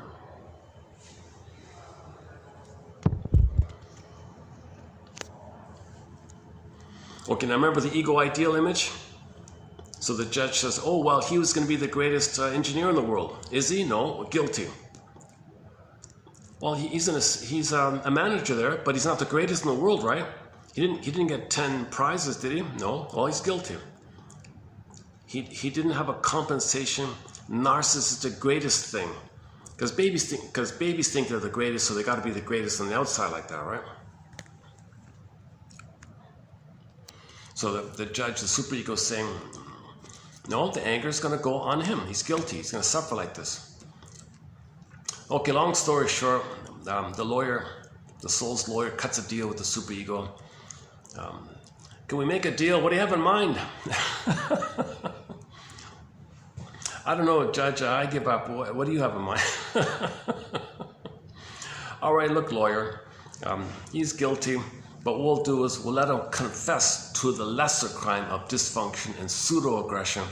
We'll let him think that that's the cause of his pain. But the punishment's still the same. He's still in pain. But we'll let him think it's something else. So he'll be focused on the confession to the lesser crime, to not know the major crime, but the pain is the major crime. But he'll think the lesser crime is what's causing the major crime and not know what the major crime is. Whoa, how is that helpful? It's not. But that's the best I can do for you. Jesus Christ. So the lawyer said to the soul, sorry, soul, I didn't. Berger was just fishing around for a way to present this complicated model that I'm clumsily doing myself. So let's play the clip. Hopefully the clip will help a little bit. Let's give it a try. You might not hear some of the words, just stick with it, kind of thing. So I've just skipped ahead, maybe a third of the way. It's only a 50-minute lecture, so I've jumped to the 15-minute mark, basically. So we're about a quarter of the way, a third of the way in. Okay, here we go. Edmund Berger, the one and only, extremely rare, extremely rare, possibly the only, hopefully there are others will come up, but man, oh man. So we have one surviving audio clip of one of the greatest shrinks of all time, Edmund Berger. So here's a part of it here. What does it mean that every human being should create in himself, out of himself, and in a torture institution? What nonsense. Everybody wants fun. Well, it's not so simple. The child is born with a series of drives which are completely inexpressible, and among these drives is also aggression. Now, aggression of the child is potentially just as great as the aggression he will have at his disposal as an adult person. And the ability of expressing it is practically nil. Because if you go down to brass tacks, what can the baby do? It can scream, it can vomit, it can spit, it can make uncoordinated movements with hand and feet. Now imagine that an enormous amount of anger is there, and a complete inability of expressing this anger. What happens? What happens is that the aggression, instead of going outside, is going inside. Now this sounds slightly theoretical, but if you imagine the following situation in your own life, let us assume that you're an employee and the director of your firm calls you in and rightly or wrongly gives you a terrific pressing down. You are furious with him, but don't dare, because of specific reason, to open your mouth. And now observe what will happen with your hands. You will clench your fist, and at the end of the interview, you will have a good deal of marks of your nails in your own hands. What does it mean? The aggression, which you couldn't go outside, goes inside. This is exactly what happens with the aggression of the child. This aggression is inexpressible, goes inside, and since the drive is more interested that it should be discharged at all, and not against whom it is discharged, the result is that the inner conscience starts to take you as an object and treats you with the same cruelty and aggression you would have treated somebody else if you had the power to do so. And please remember that all this goes on in the first months and years of life where moral reason and inhibitions are not built up yet. So there we have a torture institution. According to what principle will this torture institution work? It could take a club, hit you over the head and say, I'm just hitting you because I'm the stronger and I like it. This is not the way how it works. works in a completely different way, all according to the rules of a mock procedure, which is very dangerous. To understand this, you have to take a different set of facts. Every education consists of an enormous amount of don'ts. Don't do this, this is forbidden. Well, every time you implant or enforce in the child a don't, you also offend his self-esteem. This goes on for a certain time till the child finds a very peculiar and very ingenious mechanism of coping with the situation. The mechanism consists of the fact that one day the child identifies with all the don'ts you tell him, the contents of the don'ts remains identical. What changed was the person who is giving it to you. Instead of an outside force constantly forcing you to do or not to do certain things, you have an inside force which promotes the same inhibitions, but at least you have the consolation you, out of your free volition, did this. This department of don'ts is combined with another department, that of great expectations. And they are units, the department of don'ts and great expectation. What does that mean? Ask a child of 2 or 3 what he wants to be as an adult person, and he will describe you his glorious future. The greatest captain of the greatest spaceship, the greatest owner of the greatest advertising agency, to take a suburban example. What happens later? What happens later is that the successes of the specific person are rather meager, that even if he achieves success, and even great success in life, it is nothing compared with the grandiose expectations he had. Now, the inner conscious acts like a naive person who doesn't accept any restrictions and any excuses, and simply says, you wanted to be the greatest captain of the greatest ocean-going ship. What are you? Third mate and a second-class steamer. Is there a difference? Yes, pay penance. So you see, this which was originally built up to protect the ego of the child is now in the hands of the inner enemy, becomes a terrible weapon for hitting you over the head. And since the whole thing goes on unconsciously, you don't even know that you stand trial. You don't know why you feel guilty. You always feel guilty for a wrong reason. The common sense will give you some reason for that. And the end is that an internal mechanism of self-torture goes on. The next step is this. What can be done about it? Well, theoretically, 2 things can be done. You can either submit meekly to the constant barrage of reproaches and be constantly depressed. But this is practically impossible, because even in a miserable situation, a human being always looks for some fun. And now the next question is, it's a practically $64,000 question, so it has appeared from television, it still exists.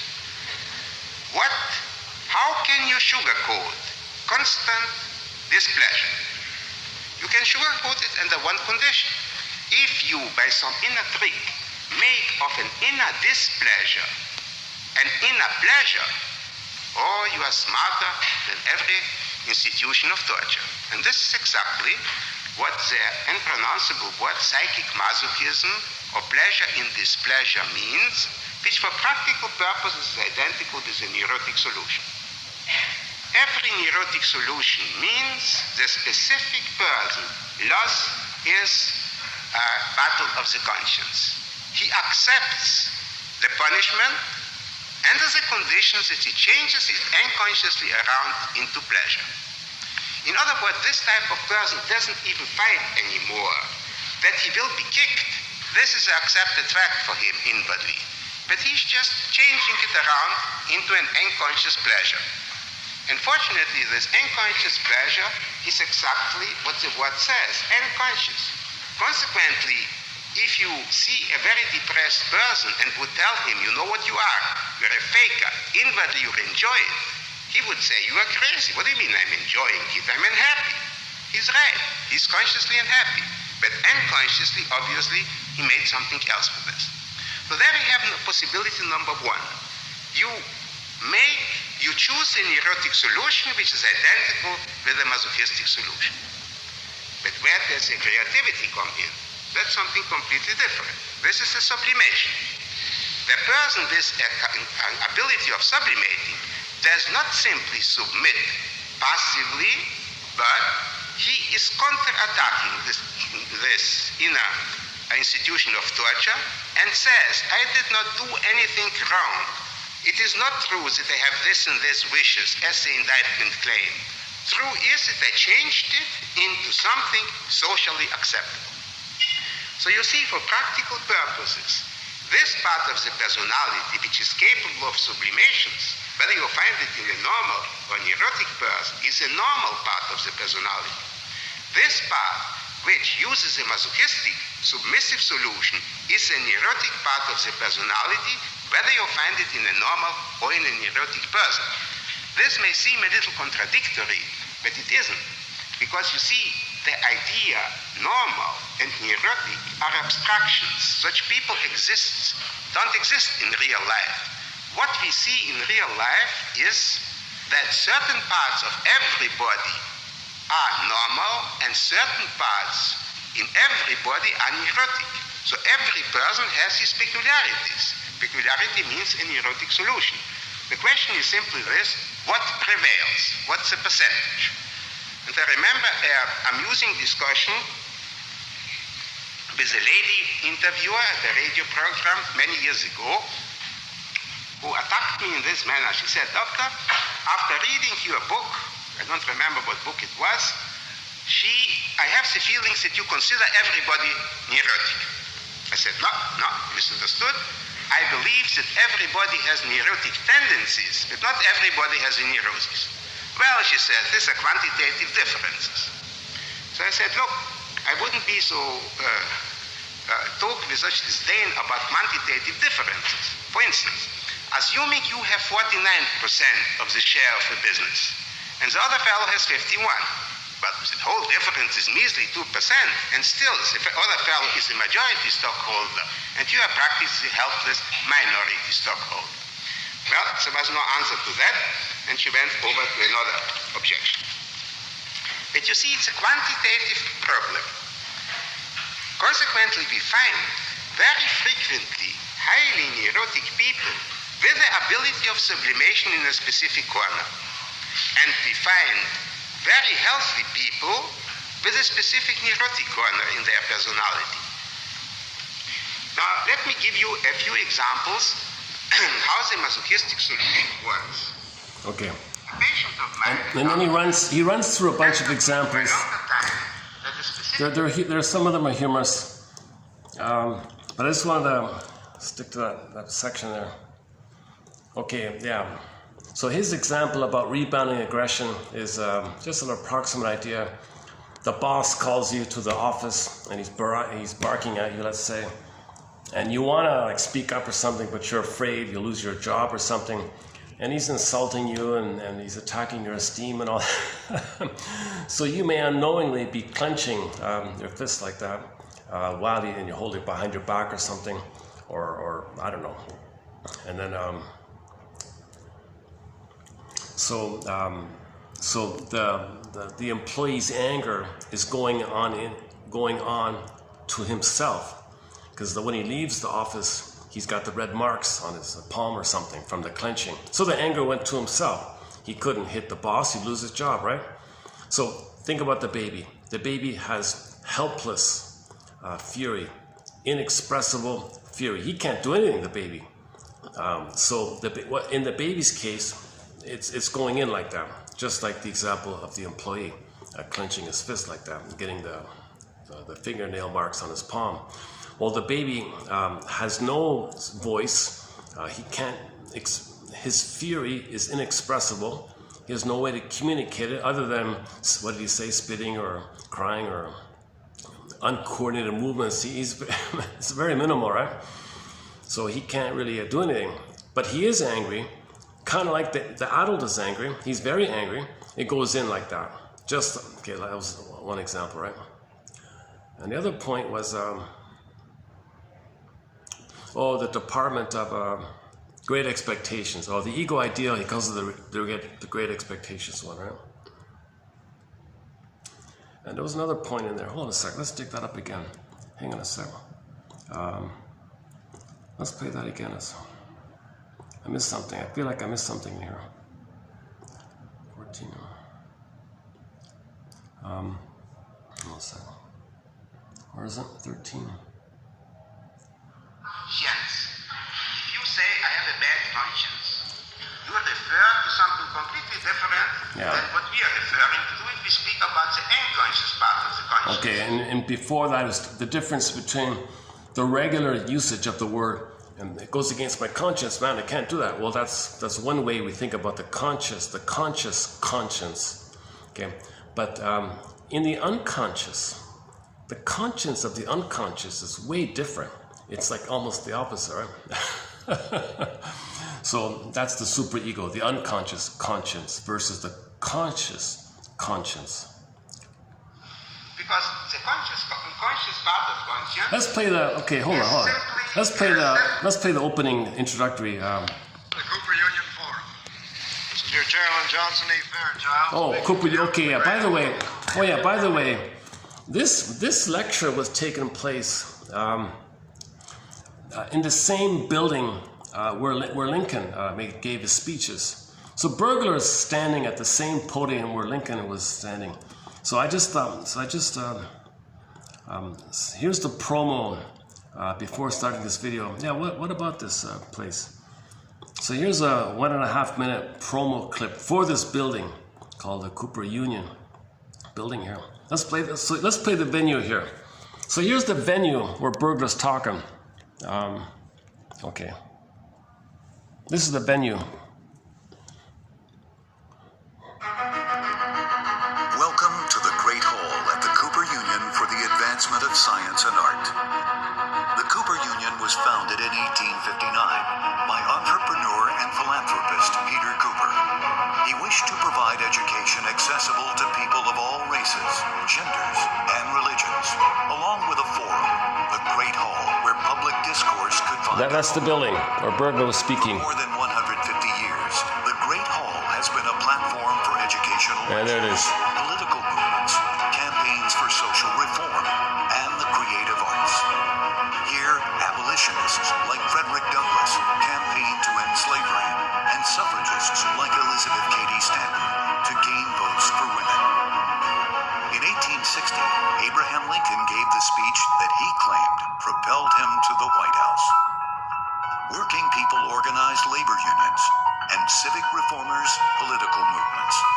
Proponents explain the ideas of Darwin, Marx, and Freud. Okay. Opponents challenge That's got to be the Burglar, that one there. That reference to Freud. Basically, Burglar is Freud 2.0, basically. Okay, it goes on a bit like that. I'll just leave it there. Okay, hold on a second. But Burglar wrote directly into English. There's no translation problem with Burglar. You get it direct from him like that. We don't have a proper English translation. And Freud avoided the earlier mother-baby. Freud was mainly about... The first psychology is two people, baby and a mother. Later on, when the father is involved and there's three people, that's the three people psychology. Freud was mainly about the three people psychology. But a lot of people, including Burglar, says, no, well, the problem with the two people psychology, you got to look at that, because that'll just be transferred onto the three people. And then the body area will have a somatic expression of the psychology of the two people psychology. So you got to really look at it. And then Freud got angry. So maybe that's why Burglar left. Otto Rank said birth trauma. Give me back my ring. Burglar, give me back my ring. Jung, you're doing the same thing. Give me back my ring. Adler, what's all this social stuff? Give me back my ring. So Freud kept booting everybody out from his circle. Give me back my... In the end, Freud had just a few lackeys around. You never even heard of them. So all the good ones kind of left because they were tired of it. See, because Freud had a huge oral fixation. He didn't want to go there. He had a massive oral fixation being a chain cigar smoker like that. So he didn't want to go there. But at the end of his life, Freud said, "Oh, you guys were right, I'm sorry." But everybody ignored that update of his. They focused on the kind of damage is done, kind of reputation was too set in. But he did correct himself at the end, apparently. A little, but not too much. Where's this thing here? So, okay, so do we have a picture of that? Where's that one? Oops. What's that?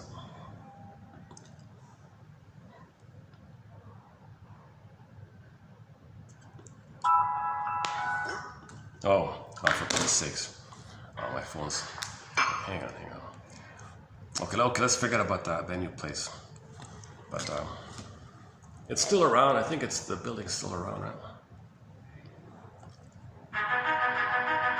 Welcome to the Great Hall. Okay. Okay, let's forget about that. Let's go back to the clip, the actual lecture in that building. So the organizer is introducing Burglar to the audience. So let's listen to the introduction part. Okay.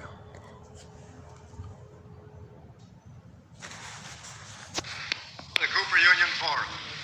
This is your Chairman Johnson E. Fairchild speaking to you from the Great Hall of the Cooper Union, where we continue with our program on psychological aspects of creativity. Our subject this evening is creativity as a universal trait, and our speaker is the distinguished psychiatrist, Dr. Edmund Burglar. Dr. Burglar has been in private practice in psychoanalytic psychiatry in Vienna and New York. He's a graduate of the Medical School of the University of Vienna. He was on the staff of the Psychoanalytic Freud Clinic in Vienna from 1927 to 1937. He was assistant director of that institution. He's been a lecturer here in New York at the Psychoanalytic Institute. He's a member of a large number of important societies and has published about 240, imagine this, about 240 papers in at least 11 different countries of the world. Now it's 300. He has 18 books to his credit. I won't mention all 240 papers and 18 books. 24 books. But I would like to mention a few of them. Unhappy Marriage and Divorce, The Battle of the Conscience, Divorce Won't Help Neurotics, The Writer and Psychoanalysis, Talleyrand, Napoleon, Stendhal, Graff, and an article appeared in a magazine recently. Did Freud really advocate a hands-off policy towards artistic creativity? Dr. Edmund Burglar is well aware of the problems and subjects of creativity. Delighted that he's been able to come back here to Cooper Union to speak on our topic of creativity as a universal trait. Dr. Edmund Burglar.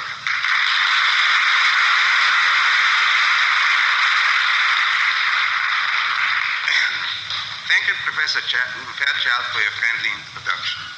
Ladies and gentlemen, one of the sages of old Greece, Aristotle, once said that every block of marble... Okay, let's skip that part. Let's go to the part... let's just stick with the part... ...are changed into something a community would be impossible. The rules, don't steal, don't... Let me just... oh, that's the other point. Yeah. Well, that's the point I was looking for. So we talked about Paul C. Hollinger's... when the mother says, don't do this, don't touch this, don't do this, and all that stuff, that affects his identity. His curiosity, his interest and delight of discovery and learning comes from his identity. The child I like this. So the mother says, don't touch that. Baby interprets that as you're rejecting his identity. He feels shame. So the way to deal with the only minimal crumb he can salvage is, well, if she says no to me, I'll say no to me. At least I did it. He salvages some esteem if he hurts himself. He says no to himself instead of just being passive victim. Well, they say, don't touch that. Oh, no, I won't touch that. I did it. So he salvages a crumb of pride or identity if he treats himself the way his mother treated him. So when there's too much pain, you identify with the aggressor and treat yourself the way the aggressor treated you. And that's some way to, it's just a strategy to minimize the pain, to anticipate the pain, and you know mother hurts you, so you hurt yourself in advance, so you're prepared a little bit by it. Plus you're doing it. At least I did it. So you're getting some kind of identity. So again, every time mother says, she's well-meaning, she doesn't mean to do that, but she might say, for your safety, don't touch that. Baby thinks, oh, I'm no good. His identity's no good. So his interest, his need for curiosity and to learn was blocked. When needs are blocked, that's called tension. Tension builds up fear, anger. Now the anger, mother says, I don't care, baby, don't touch that. Anger goes in. The anger goes in. So he says to himself, don't touch that. His anger goes in. So this mother creates a cycling in the baby, and the cycling picks it up and goes on within like that. So the baby wires in that interaction. The interpersonal becomes interpsychic. Interpersonal becomes intrapsychic. Again, human connections lead to these neural connections like that. That's what he's referring to, right? General rules which are more or less accepted. If we are talking about the unconscious part of conscience, for which Freud suggested the word superego, or as the English call it. Okay, let's just wait till it gets to the. Let's just wait a half a minute here. Very strange part of the personality. I don't want to include his example of the torture, Mr. Torture inside. It's a torture institution.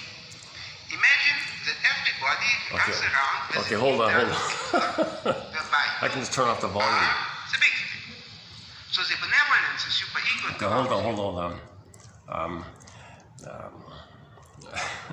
Okay, let's wait a second. Let's wait about 20 seconds here.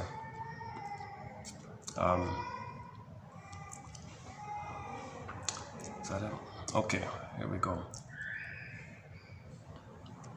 Yeah, so you're gonna hear that part where Berger says, the mother says, don't touch this, don't do this. And in a torture institution, what nonsense. What nonsense. Everybody wants fun. Well, it's not so simple. The child is born with a series of drives which are completely inexpressible, and among these drives is also aggression. Now, aggression of the child is... Yeah, so the child has a biologically built in that he can express anger, he can show anger. Even a newborn can show anger. So Hollinger said you can take any baby from any place and they all have the same 9 right from the get-go ability of emotions seen by the face, vocal, and bodily movements. So he breaks it down into three areas, right?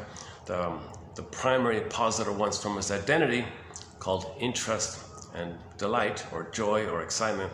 And there's a range there, right? So curiosity, wonderment, learning, all that curiosity, learning, and awesomeness, and what's this, what's that, that's part of his identity. It's a positive one. And the joy and the happiness is the second one.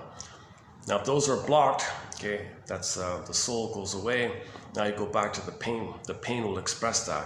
So the pain will be tension, okay, then the stress response, fear and anger, and shame is in there. So a little surprise as well that all babies show that hangdog look. If they feel dejected and unwanted, they show the shame. The fear and anger, we know about the stress response, and the fear and anger is due to the stress. Stress plus loss is the sadness, he would say. So sadness is really there, but he just uses stress. So just stress, fear, anger, and shame are the 4, 6, right? And the other ones are distaste and dissmell. So all babies will show the same kind of expressions for disgust or distaste. Something's repugnant. And then dissmell, same idea. Oh, and the 9th one is the startle or surprise one. The surprise one or startle like that. So the baby has the ability to communicate anger. That's the stress response, because the amygdala is fully formed at birth. The amygdala is there, right? And from his soul, from the soul side, his beingness side, his identity side, the emotions associated, linked to his identity is, okay, joy, okay, or enjoyment, and then the curiosity and wonderment and interest in things, learning like that. So if the child's needs on the positive side are unmet, if the child's needs, of course, safety, yeah, we forgot about that, safety. So in general, when the child's needs are not met, okay, so safety, of course, that's sort of a given, but and if the child doesn't feel safe, then he won't be able to express his joy and curiosity and delight. Then it goes to the anger mode as a communication that his needs for curiosity and safety and joy and learning are not met. Right? So when the mother hurts the baby, when the mother doesn't meet the baby's needs, the positive sides go away, and then the stress response comes up. So that's the distress, fear, anger, shame. Builds up, the anger turns to fury and rage like that. Now, when the baby's screaming to the mother, and the mother still says, "Don't touch that, I said don't touch that." "Oh, you can't be angry at me." And so all the anger is blocked, like the river, it turns in on itself. So at that point he's saying is, what the child might do at that point is identify with the aggressor and then say no to himself. Instead of mother saying no to him, he's so passive, "Well, I'll say no to me." No, mother hits me, give me the stick, I'll hit myself. At least he's doing it. It's perverse, it's sick, and then he gets addicted to it, doesn't want to know this. The anger diverts into the rescue station. If he finds an outlet that's socially acceptable, okay, that's good for him, I guess, but the underlying issue is still going on. If he doesn't find a sublimation, socially acceptable outlet, now he's stuck with the misery machine of the unconscious pain like that. So you got those two kind of departments, right? The great expectations one, and then the torture one, he said, right? But I forgot about that point. When the mother says, "No, don't do this, don't touch that," so he'll identify with that voice to manage it. Plus, he's got to have a mother. He needs a mother. The only way to have a mother is to imitate her. He identifies with her. So that's another part of it. He's got to identify with the aggressor to have the baby would rather have an aggressive and abusive mother than no mother. The baby wouldn't make it if he had no mother. If the only mother he's got is the abusive one, then he'll be abusive to himself and be one with the mother who did that like that.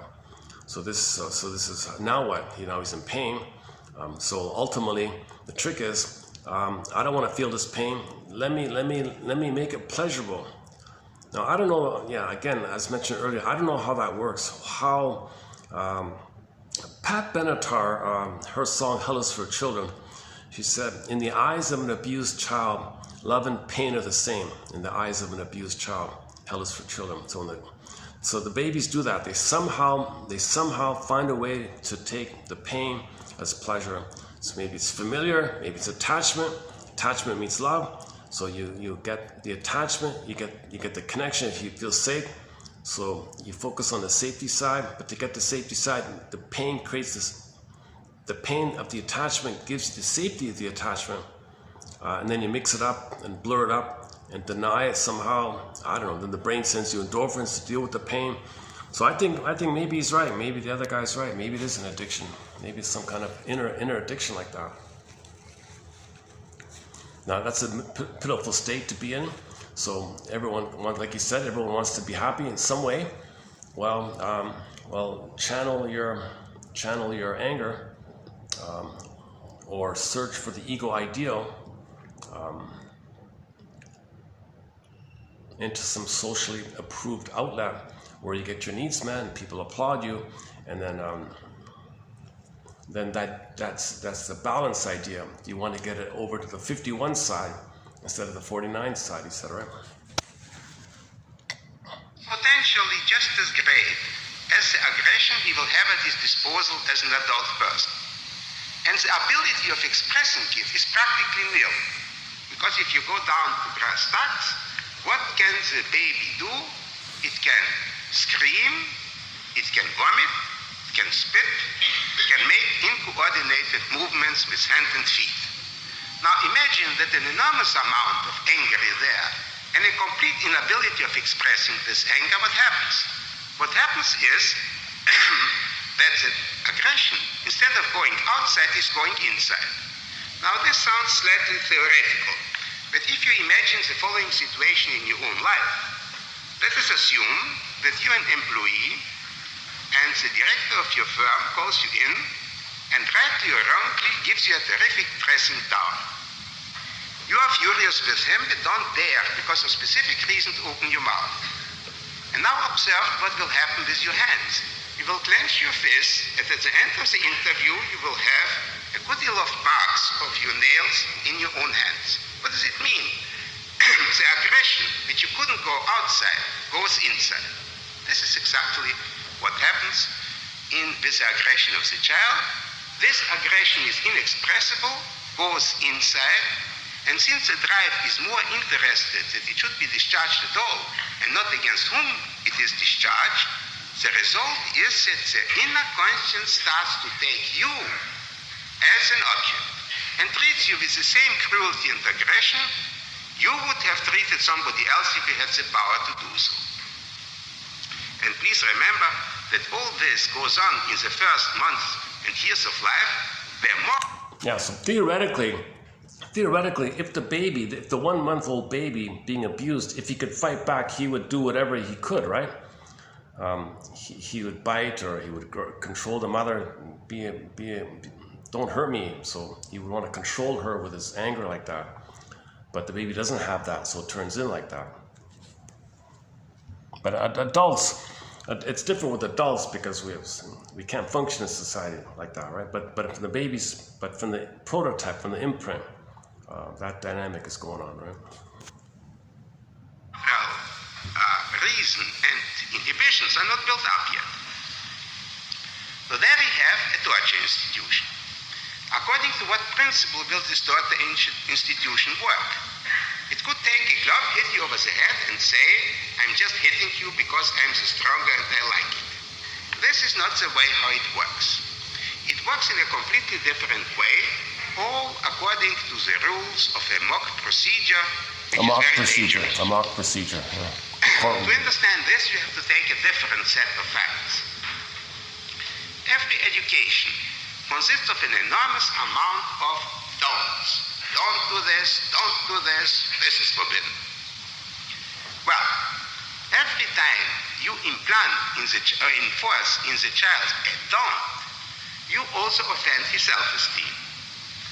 This goes on for a certain time till the child finds a very peculiar and very ingenious mechanism of coping with the situation. The mechanism consists of the fact that one day the child identifies with all the don'ts you tell him, the contents of the don'ts remains identical. What changed was the person who is giving it to you. Instead of an outside force constantly forcing you to do or not to do certain things, you have an inside force which promotes the same inhibitions, but at least you have the consolation you, out of your free volition, did this. Yeah. So you have the consolation prize. At least I did it. So Berger calls this repetition in reverse. Repetition in reverse. So baby's passive, mother's active. This is going to be repeated, but it's reversed. He'll be active onto himself. Repetition in reverse. So he gets the consolation of being the active one. That preserves his identity and his attachment needs, right? Because babies think they make everything happen. They create everything. So they gotta create. They gotta think they created. So mother's hurting him. No, I gotta think that I created, so I'll hurt myself. So he salvages that esteem idea, identity idea. This department of don'ts is combined with another department, that of great expectations. And they are units, the department of don'ts and great expectation. What does that mean? Ask a child of 2 or 3 what he wants to be as an adult person, and he will describe you his glorious future. The greatest captain of the greatest spaceship, the greatest owner of the greatest advertising agency, to take a suburban example. What happens later? What happens later is that the successes of the specific person are rather meager, that even if he achieves success, and even great success in life, it is nothing compared with the grandiose expectations he had. Now, the inner conscience acts like a naive person who doesn't accept any restrictions and any excuses, and simply says, you wanted to be the greatest captain of the greatest ocean-going ship. What are you? Third mate in a second-class steamer. Is there a difference? Yes, pay penance. So you see, this which was originally built up to protect the ego of the child is now in the hands of the inner enemy, becomes a terrible weapon for hitting you over the head. And since the whole thing goes on unconsciously, you don't even know that you stand trial. You don't know why you feel guilty. You always feel guilty for a wrong reason. The common sense will give you some reason for that. And the end is that an internal mechanism of self-torture goes on. The next step is this. What can be done about it? Well, theoretically, two things can be done. You can either submit meekly to the constant barrage of reproaches and be constantly depressed. But this is practically impossible, because even in a miserable situation, a human being always looks for some fun.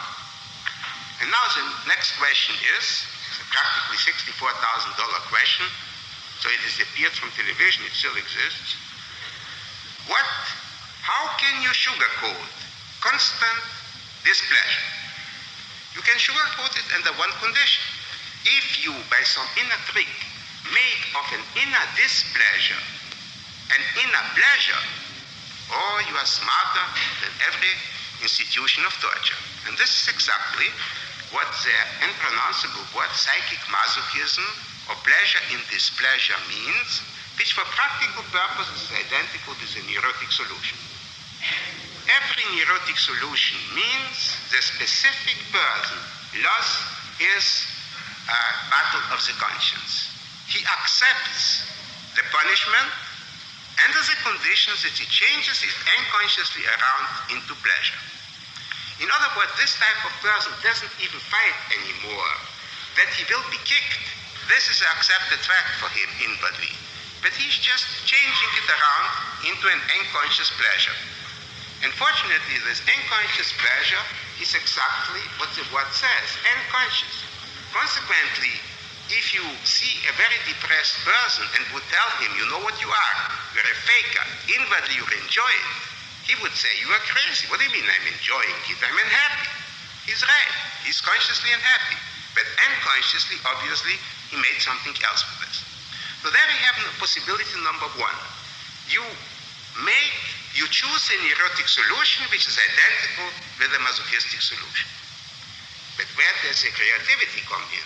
That's something completely different. This is a sublimation. The person with an ability of sublimating does not simply submit passively, but he is counterattacking this inner institution of torture and says, I did not do anything wrong. It is not true that I have this and this wishes, as the indictment claimed. True is that I changed it into something socially acceptable.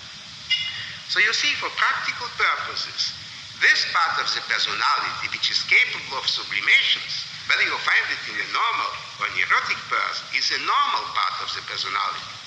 This part, which uses a masochistic, submissive solution, is a neurotic part of the personality, whether you find it in a normal or in a neurotic person. This may seem a little contradictory, but it isn't. Because you see, the idea normal and neurotic are abstractions. Such people don't exist in real life. What we see in real life is that certain parts of everybody are normal and certain parts in everybody are neurotic. So every person has his peculiarities. Peculiarity means a neurotic solution. The question is simply this: what prevails? What's the percentage? And I remember an amusing discussion with a lady interviewer at a radio program many years ago, who attacked me in this manner. She said, "Doctor, after reading your book," I don't remember what book it was, "I have the feelings that you consider everybody neurotic." I said, no, misunderstood. I believe that everybody has neurotic tendencies, but not everybody has a neurosis. Well, she said, these are quantitative differences.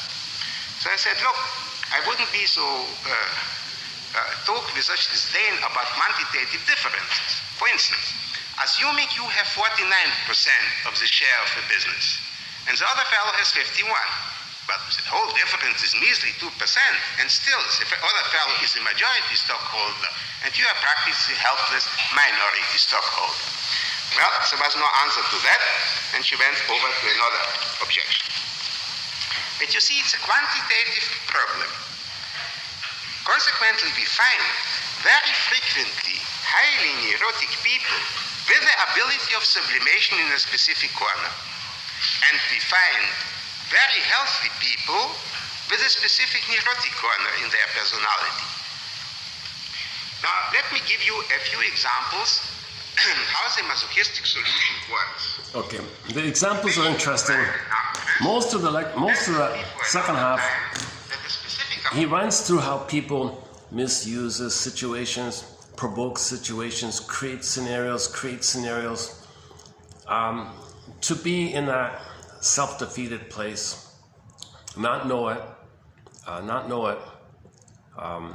but he's got to convince himself that he's the victim. So mother made him a victim, he makes himself into a victim, but he doesn't want to know it. So he creates the repetition of being victimized by the mother by being pseudo in some way, so create these elaborate things, but he's disappointed, then he says, poor me, kind of thing. So he gives you like 5 or 6 kind of funny little examples like that. One guy kept coming, shows up to his office 10 minutes early each time. And after a while, the guy complained, "You're playing this game, you're always making me wait 10 minutes. Why are you always making me wait?" Well, you can feel like I'm making you wait for 2 hours. Your time is the same every time. So he twists things to feel like a victim. Things like that, right? That's his kind of goal like that. He doesn't see the reality. He wants to show up the mother. Mother's bad, I'm the victim. Mother's bad, I'm the victim. So this repetition ultimately is the message. See, mother's the bad, refusing mother. So he coaxes and wrenches and creates it and twists it, believes him, prods it, expects it. Makes it up, has excuse after excuse after excuse. The result is he wants to feel like, see, I knew you were bad, I knew you were wrong, and I'm the victim, poor me, kind of thing. So he's replaying the thing with the mother. Everybody's the cruel mother, and he wants to manufacture like that, repetition. So he lists all these kind of examples like that. Later in the lecture, a little bit about the fashion one. There was one guy who was a fashion designer, but so he wants to, does he beautify the women or uglify the woman? Does he turn it into a caricature with these exaggerated kind of designs like that? And women feel pain in these corsets and things like that. The guy said, good. So the fashion designer guy actually hated his mother. So he wanted to find a way to put women, the models, in pain. That's how he got his aim. I'm not too focused on that kind of fashion area. Let's just wrap it up with the very last comment there, the applause one. Where is it? That he is scared to death unconsciously. Oh, no, I don't want to. Okay. The LGB one, I'm going to skip that part. He does mention briefly a little bit about the LGB. Maybe that's the whole controversy. I thought all along that was way too early for that. I thought that was a recent thing. But it seems they were onto that strategically, because that Kinsley guy was on the front cover of Time magazine, right? And around the same time, someone attacked his books in that same magazine. Obviously it's a heavy, hardcore propaganda thing, right? So they would promote this character, Mr. Rinsley, who was a middle-aged man with young students like that, So he was LGBT himself and a student, and those two guys created a thing, setting stage up where they would eliminate the LGBT from the DSM, saying it's not our problem. Whereas throughout history, people would see it as some kind of neurotic kind of thing. Now, well, forget about that. Just accept it or something. So that Kinsley thing was sort of the groundwork for it. Now, Bergler had a counter argument, and they mocked him. They attacked him for it in the article. I'll read that little bit in a minute. And then, and sure enough, in the 70s, they removed it from the DSM. And then now, according to that podcast, if any counselor says anything or does anything or gives them tries in any way to help a person, whether they want it or not, I don't know about that part. Usually they don't want it. Then they can be punished or something. So now there's no. So back to the podcast idea was this term conversion just means it's a broad term. And I didn't know this myself. It's a broad term where if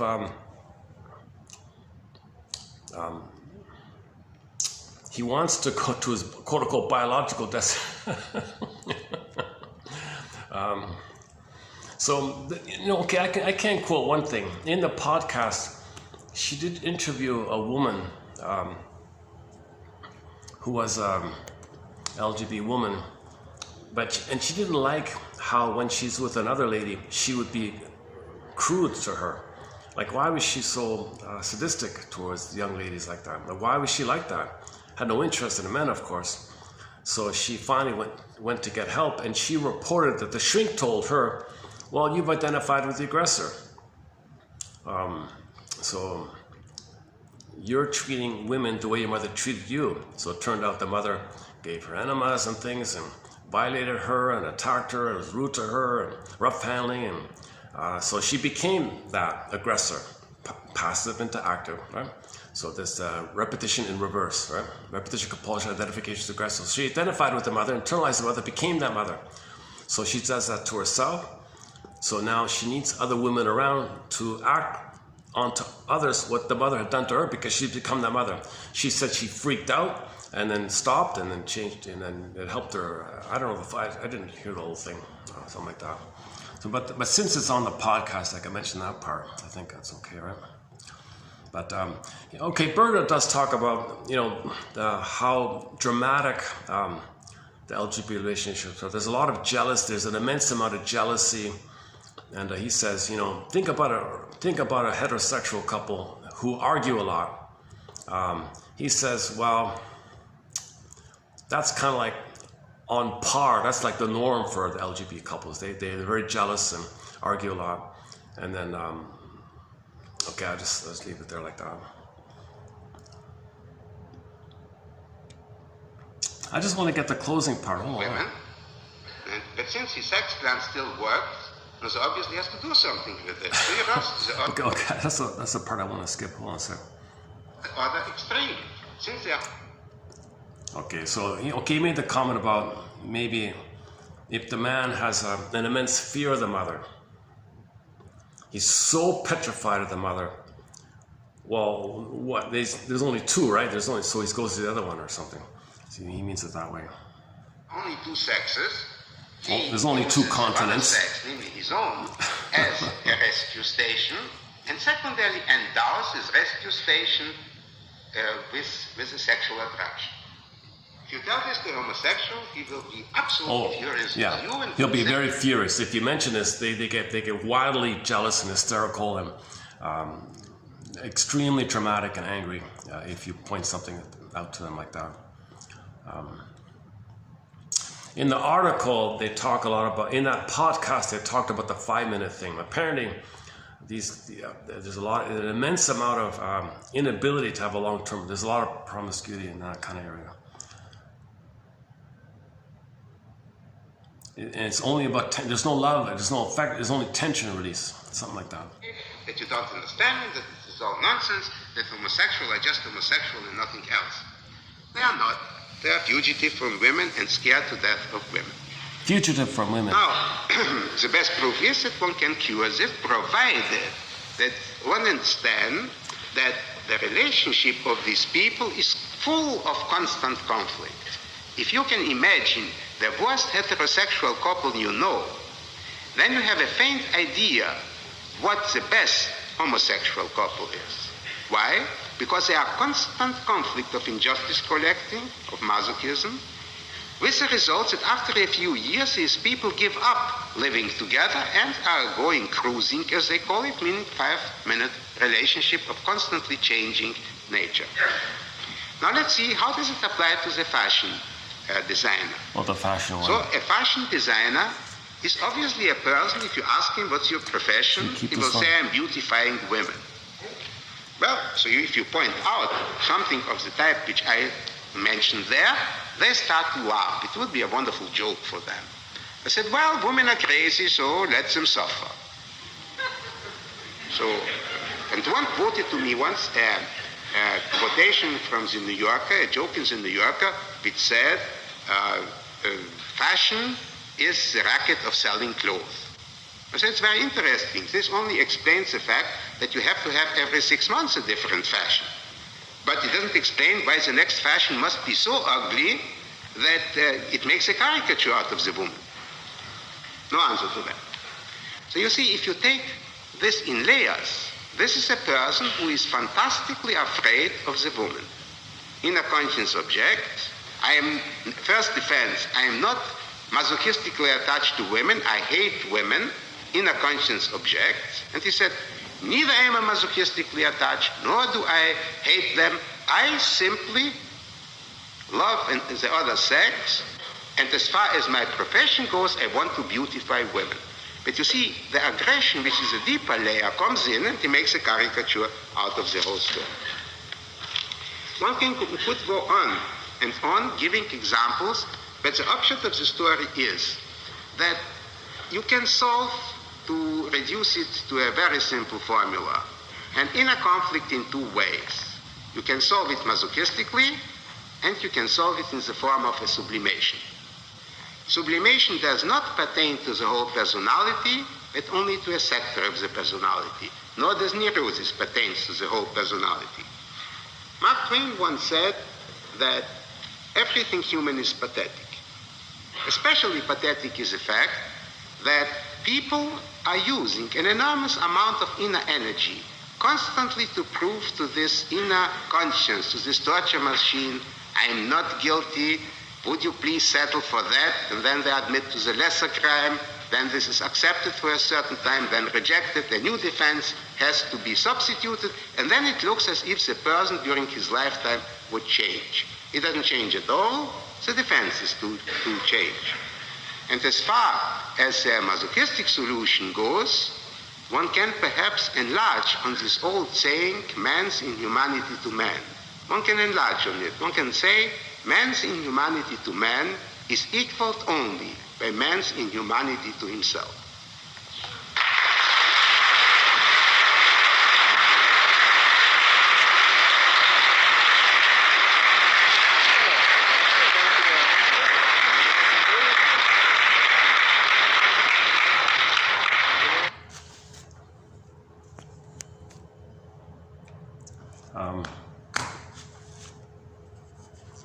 Yeah, I'm not interested in that fashion part. I didn't plan on playing that part.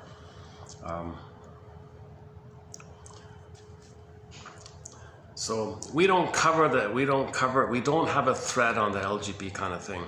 When I talk about burglars' quotes, it's usually on the other areas. There's hundreds of forms of neurotic behavior. We talk about those ones. That particular one in the LGBT, that's like one example of it. We don't cover that area like that. But he was just giving like little snippets from his different books, right? That lecture was like giving you an overview and a little bit about he didn't mention the money neurosis, I noticed.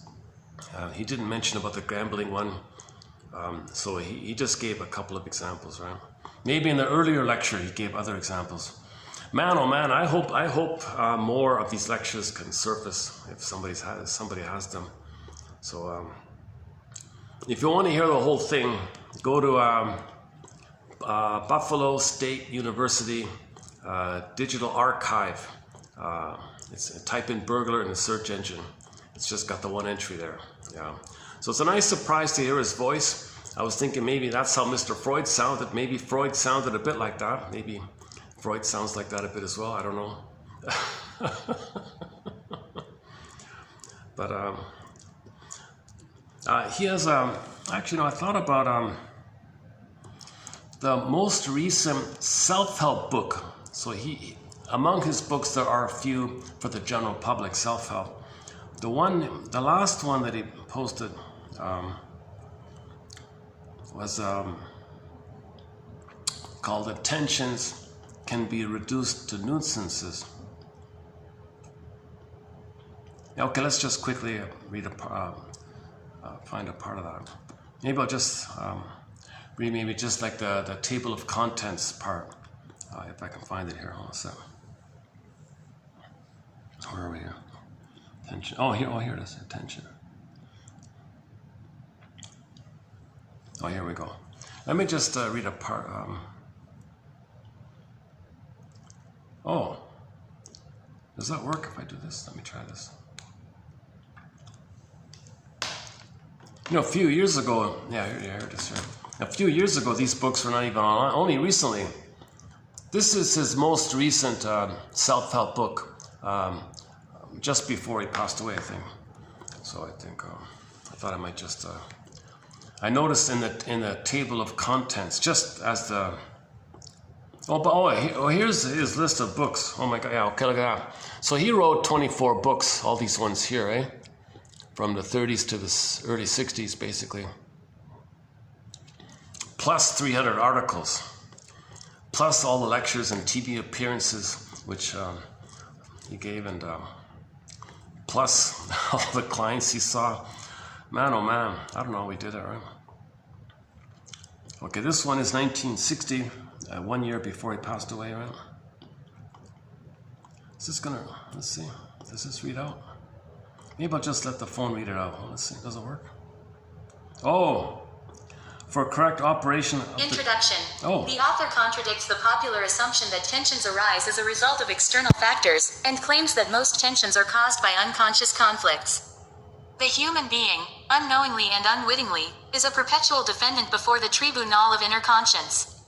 Tension can be defined as a painful and uncomfortable feeling, manifested in the moments before an inner alibi is presented to, and half accepted by, the inner conscience. Tension, a catch-all phrase covering a multitude of sins. The meaningful term, tension, has become meaningless because it has been indiscriminately applied to practically any type of discomfort.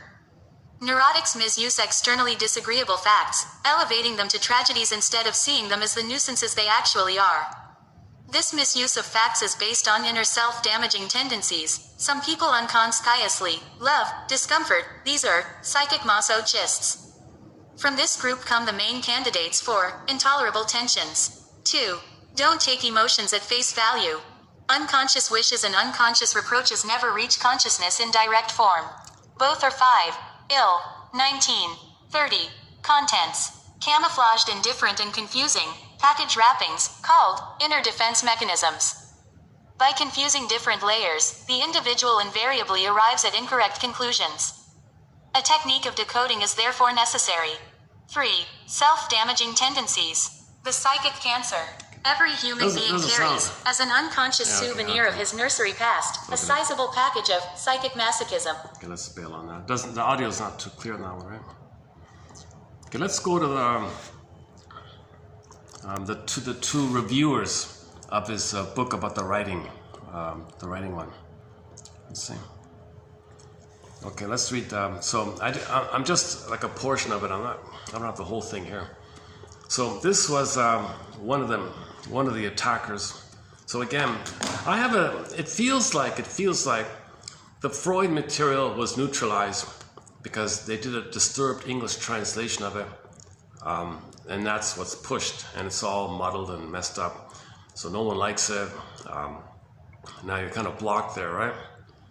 So burglar is, stamp out burglar's promotion, like shadow ban him, people are diverted to the perverted English translation of Freud's. That doesn't help. Then people are diverted to the various wannabe cult gurus like Jung and Lacan, and who made up an immense amount of elaborate, convoluted jargon, and it doesn't help like that. So it's all frozen there, right? So they kind of control it. One professor said, yeah, they want to control psychoanalysis. They don't want people to be self-aware. Because how do you sell stuff to them? How do you fool them? How do you do propaganda on people if the people have self-knowledge and self-awareness? So keep them dumb.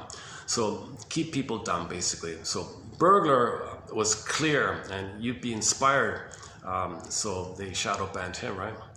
So I don't know when this audio clip surfaced. I don't know how long they had it there. But so here's so around that time of the lecture, the cynical reviewer for his writing book. So remember about sublimation. So writing would be an opportunity to sublimate from your well, I'm going to be the greatest writer or something, or words is milk. I'm going to feed myself with nice words. I'm going to look for perfect words or something. So there's two parts there like that, right?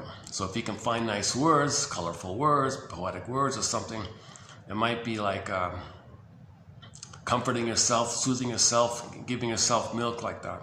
So Burglar made that as one part in his book like that. So he zeroed in on that part. In this formidable treatise, Burglar wrestles with the problem of the writer who has copy paper, a late model portable typewriter, an old farm in Connecticut, a nice wife, the right agent, but no ideas. The fellow need not worry, since analyst Burglar finds that he can cure nearly all such cases. Every writer's urge, he holds, is sprung by some jolt at weaning time, weaning trauma. I don't remember him talking about weaning trauma, so he's kind of adding this here. Maybe he's just, maybe he's right. The adult writer's flow of words is a psychological substitute for the flow of milk he wanted and didn't get. Burglar does mention that. He's trying to be autocratic. Mother didn't nurse him. Well, words, beautiful imagery. I can imagine oneness, and then if I'm one, then I'm mothered, milked like that. So mothering is not just about milk. So once the analyst has worked the anxious writer back to, so about the writing block, right? So the guy's blocked, right? So maybe he feels, well, I don't want this pain with them. Maybe he's facing this failure with the weaning trauma. Maybe he doesn't want mother's milk. It's bitter. I don't want bitter milk from mother. Or maybe he's caught, maybe stuck like that. Once the analyst has worked the anxious writer back to the point where he can endorse mother's product without fear. I don't think he never said that, but anyways, shame or remorse. It's simply a matter of putting a fresh sheet of paper into the machine and hitting the keys. At such a happy time, says writer Burglar, there is little need for thought either, since ideas don't come that way. They just originate in the hurricane cellar of the unconscious, and the writer taps them as they break for the open. According to Burglar, the writer's function is like that of a man erecting a prefabricated house. In writing, he merely assembles slabs of his inner conflicts and his repressed desires in story form. Analyst Burglar has developed his ideas about writing and writers from the case histories of 36 established writers who felt wretched enough to go to him for treatment. Okay, so on, so on. I kind of skipped. He gets really dark later on. Okay, conclusion. By the book's end, the reader has been taught to wonder what compulsion makes a man to set out to explain most of the world's literature. Okay, here's where he's really being cynical. The world's literature as just an infant's whimper for a bountiful teat. So he was trying to make Burglar look ridiculous and absurd, this guy here. Okay, so around the same time, I noticed another reviewer, a biologist. So here's a little more mature kind of review. Okay, Burglar's latest book, the writing one, The Writer in Psychoanalysis. That's the most discussed book of his, The Writer and Psychoanalysis. Burglar's latest book again illustrates, oops, somebody want to come in? No, it's okay, all right. Burglar's latest book illustrates his talent for expressing his ideas clearly, easily, and with good humor. Yeah, I'm so glad she said that. He is humorous. He has a lot of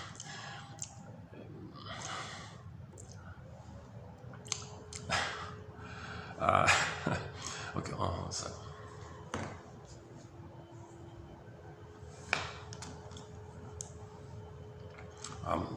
There's a budding Mark Twain in there with Burglar.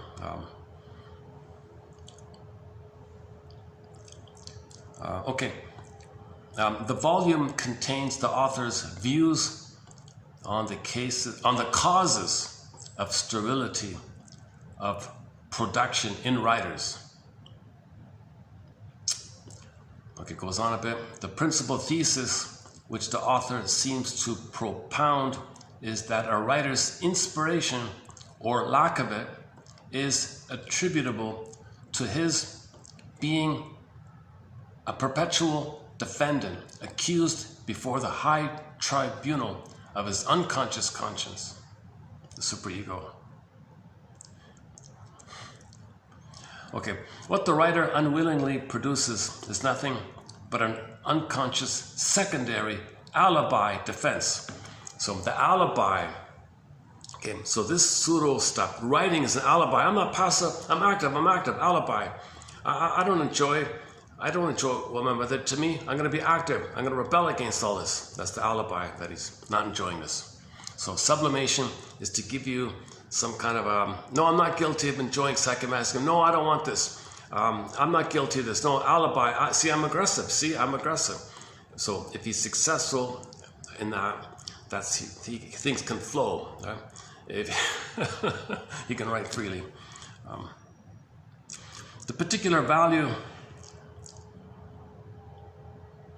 of this investigation seems to be the author's valiant, yes, she's right, the author's valiant attempt to create some order out of the chaos of supposition and amateur analysis indulged in by the general reading public in its attempt to understand artistic creation. The implications of such a study obviously go beyond a mere clinical treatment of the authors themselves, but also attempts to establish a basis for understanding the problem of creativity in general. It seems to me that there can be little criticism of Burglar's success and ability in the clinical,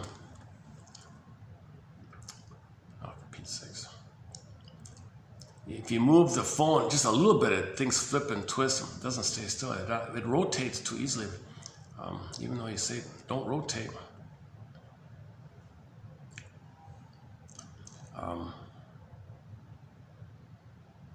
Or maybe the rotating setting keeps resetting or something. How do you make the stop rotate? Okay. The implications of such a study obviously go beyond a mere clinical treatment of authors themselves.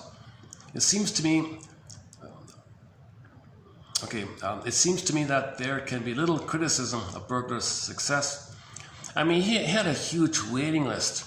Hundreds of people were waiting in line to see him. he was a rock star. Like, he was talked about, and everyone was wanting to go to see him like that. And everyone reported the relief they got from him. He was a very helpful guy, apparently. Although some of his conclusions may seem undocumented to many psychiatrists. You're expecting too much. He's got his hands full, this guy. Burglar is himself a prolific writer and one widely read in psychiatric circles. So everybody was reading him back then. It is possible that his experience in this field has given him better personal equipment to understand the problem of writers than the average psychiatrist.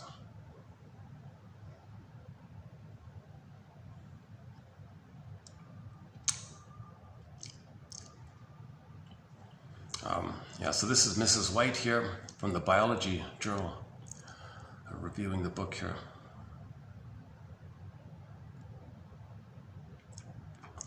Burglar, here's one from Burglar. Neurotics misuse real people as hitching posts for their bygone conflicts. That's the kind of one-liners he has. He has these really good, a lot of one-liners like that. Here's Burglar in the introductory part of that book I showed you, The Tension. That tension can be reduced to nuisances. The introductory part. A tenaciously maintained legend has it that the infant, the baby, and the small child are the only happy inhabitants of this globe. The legend was certainly not created by babies. Nobody asks these star witnesses. That's what I mean by the humor. Nobody asks. Everybody says, oh, the babies are so happy. Are you sure? Did you ask the star witness? It was invented and is propagandized and perpetuated by adults who use, quote, common sense of the, well, it stands to reason variety in arriving at their astounding conclusion. They compare the infinitesimal number of restrictions imposed on children and their freedom from obligation to work with their own lot. It is a glorification in retrospect created by dissatisfied people who, having repressed their own past, nostalgically pursue lost years, hopes not materialized, shattered illusions now projected in the original shape on their children.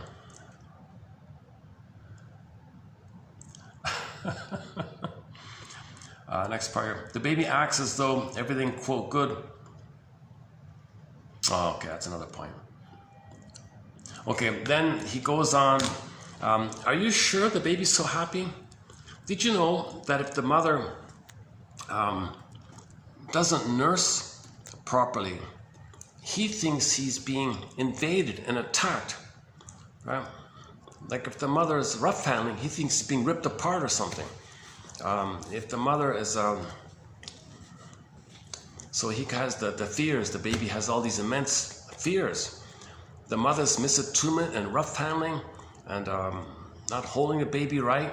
The baby thinks he's being, a monster's attacking him basically. The baby's terrorized like this.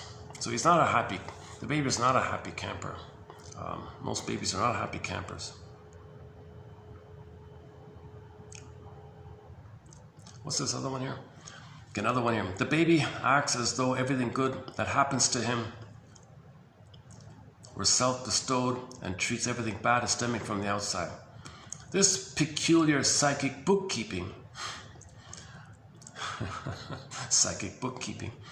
at first absolves the very young child of exactly those emotions his mother logically expects.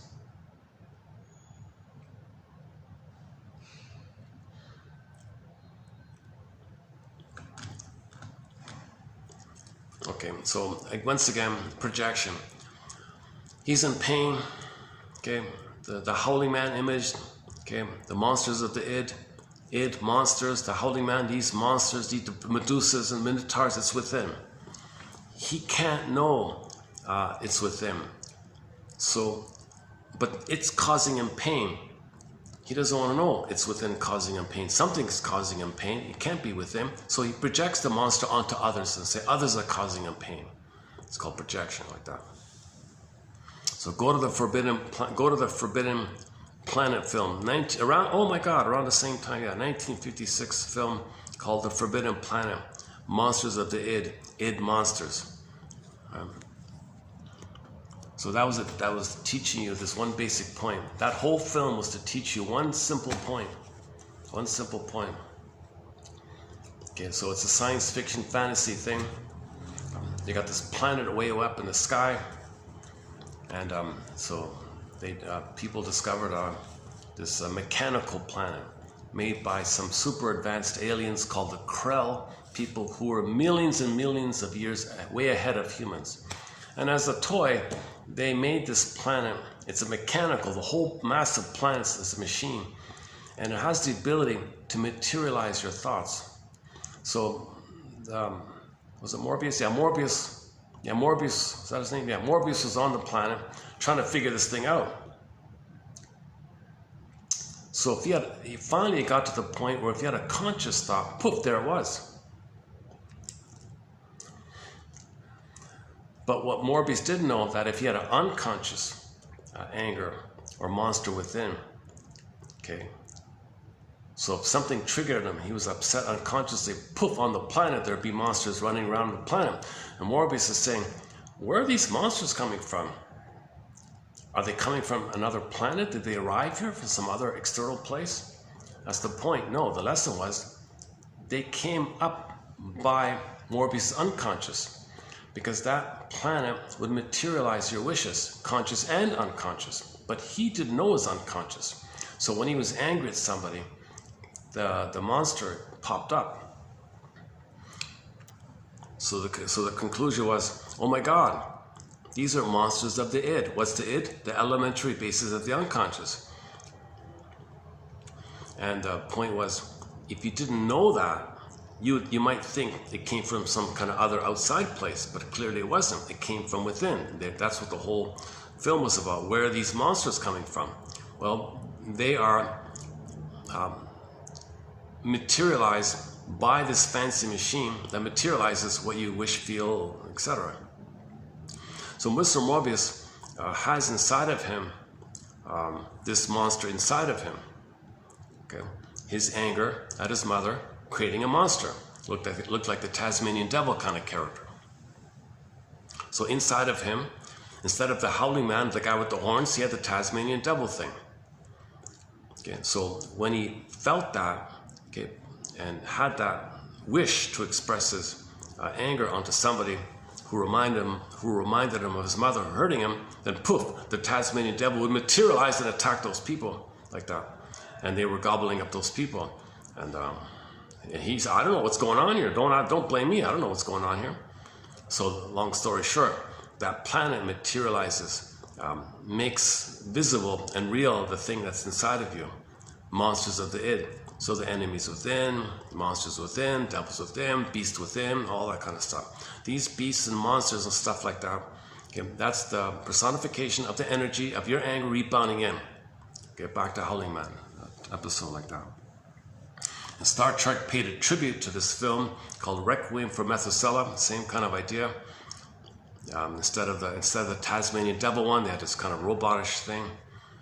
And then and there's a whole story about it like that. Actually, that Star Trek one, season 3, was also about the mother fixation, the oral fixation.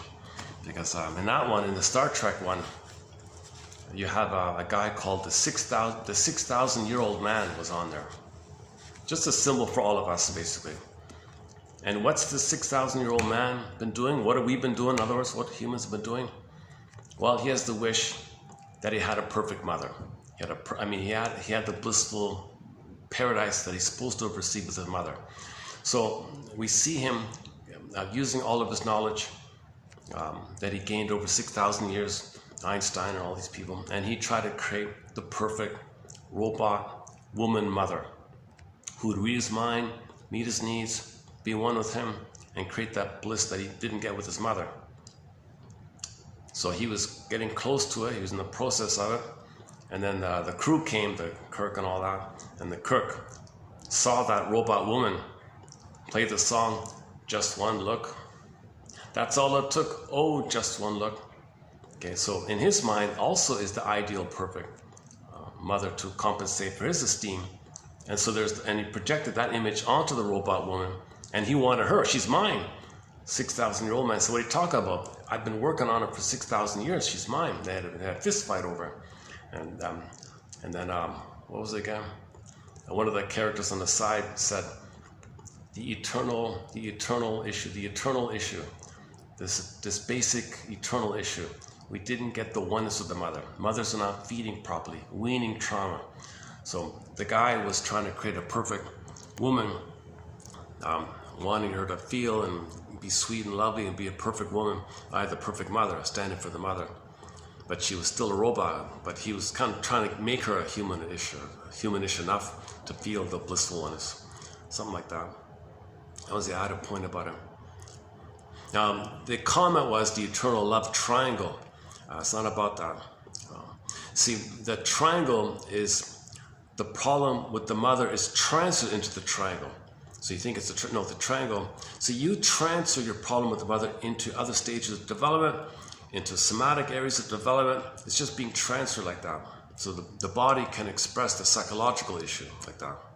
Or that developmental phase can express the original problem. That's been going on for 6,000 years. 6,000 years. So the episode is called the Requiem, the loss of her soul for the past 6,000 years, called the feminine. Okay, mothers are not nursing the babies. Why? Because when mothers were babies themselves, they were yanked away from the nipple. Okay, back to Shakira's album cover called Oral Fixation Volume 2. Oh, what's this? Somebody wants to come in here. Oh, he's just standing there. Okay. I just want to make sure if somebody wants to use the room, I'll leave. Okay, let me double check here. So. No, it's okay. So, all right.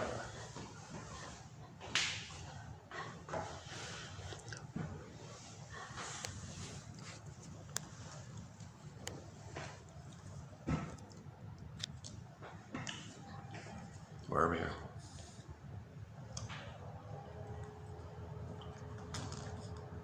One from Franz Alexander. The neurotic repeats over and over again the same unsuccessful solutions of his conflicts and learns nothing from the mistakes.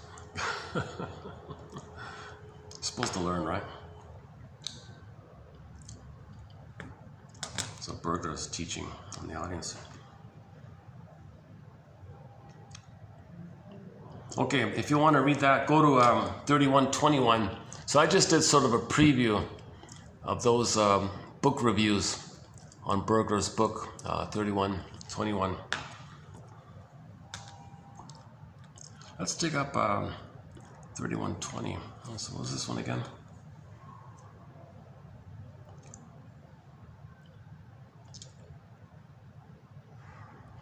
Oh, one guy commented on Berger's theory about the poor me thing. This Mr. Ferguson calls it crocodile self-pity instead of crocodile tears. Because he unconsciously enjoys it, right? People don't know that they're stuck being unhappy because they unknowingly enjoy it. Not really enjoy it. They don't consciously enjoy it. But something inside, there's an inner addiction going on. So when he means it, I think he means it that way. We should call it some kind of inner addiction like that. It's not like a conscious enjoyment. They keep saying you're unconsciously happy. I think that phrase needs to be updated, that kind of thing.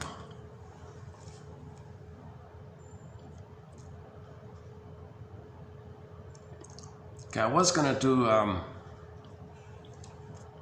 are we doing here?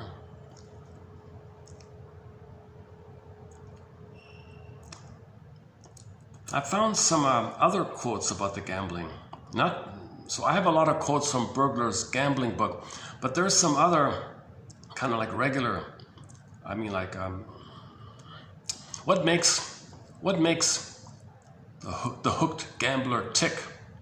Bruised vanity? There are people who just can't stand losing. The deeper they sink, the more they're frustrated, and the more they throw in, more money they throw in. Okay, one doctor sees the chronic gambler as a man who in childhood was never made certain of his parents' affection. Hence, in his incessant gambling, he is begging for a show of favor. So every time he wins, it's like mother was nice to him, but mostly he's going to lose, and that's what actually happened. That's what he's supposed to learn.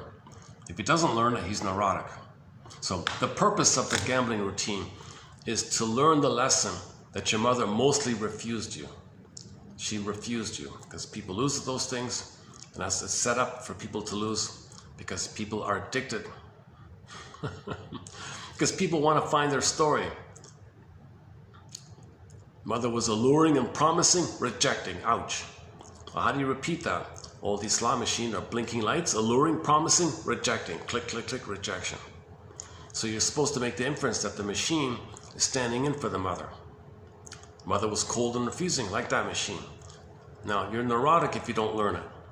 If you repeat it but don't learn, you're considered neurotic. But if you're trying to learn it, then you're getting out of the neurosis. Okay, and it goes, should we read the rest of this? Actually, these ones are not bad. Ted Berkman. Oh, for Pete's sakes. It's already 6:30? Oh man, it's 6:30 already. Okay, let me bail on this. Okay. I'll do this next time. I'll do this tomorrow. So in the next video, I'll do a preview of a 3120. They're good ones as well. Plus, I was going to do a preview of 3119 as well. So I got 3 more in the pipeline here. Janoff. Okay, Janoff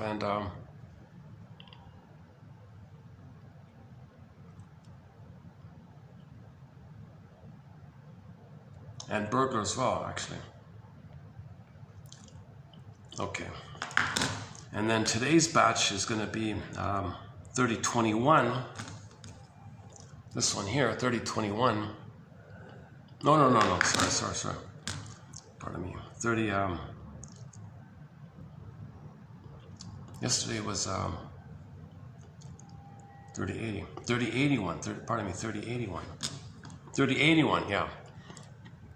Okay, today's 3081. Psychotherapy. What's psychotherapy? Well, he calls psychotherapy reports from the human frontier. What do you mean by frontier? Well, that region that divides the known and the unknown. So reports from the twilight zone, reports from the frontier, like that.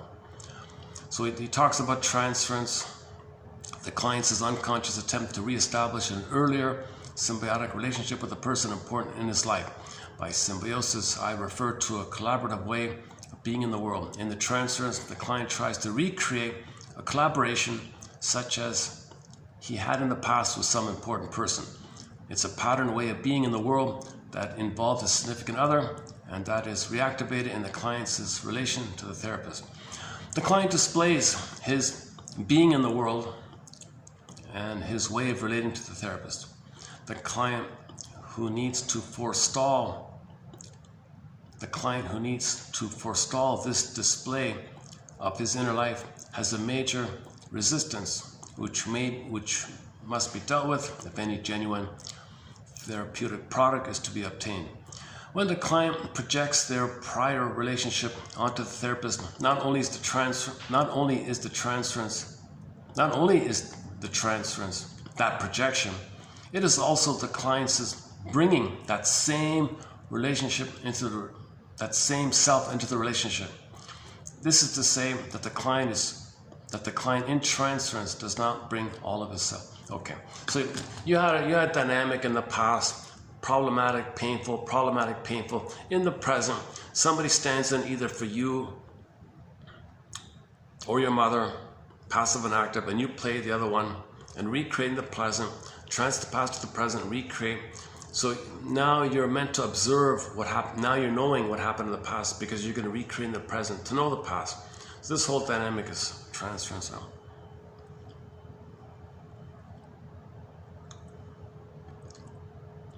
Okay, and there were a few, we have a few sort of comments made by the counselor.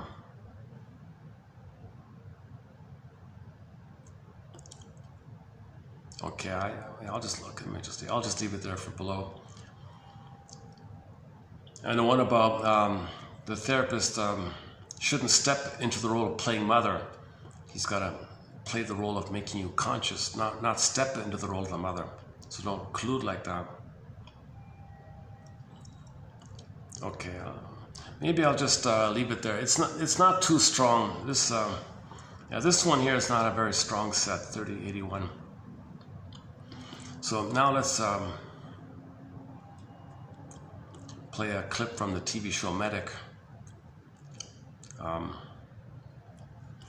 So recently I played a clip from the TV show Medic. Hold on a second, I lost it. Jesus. Hold on a second. Okay, hang on a sec. The TV show Medic.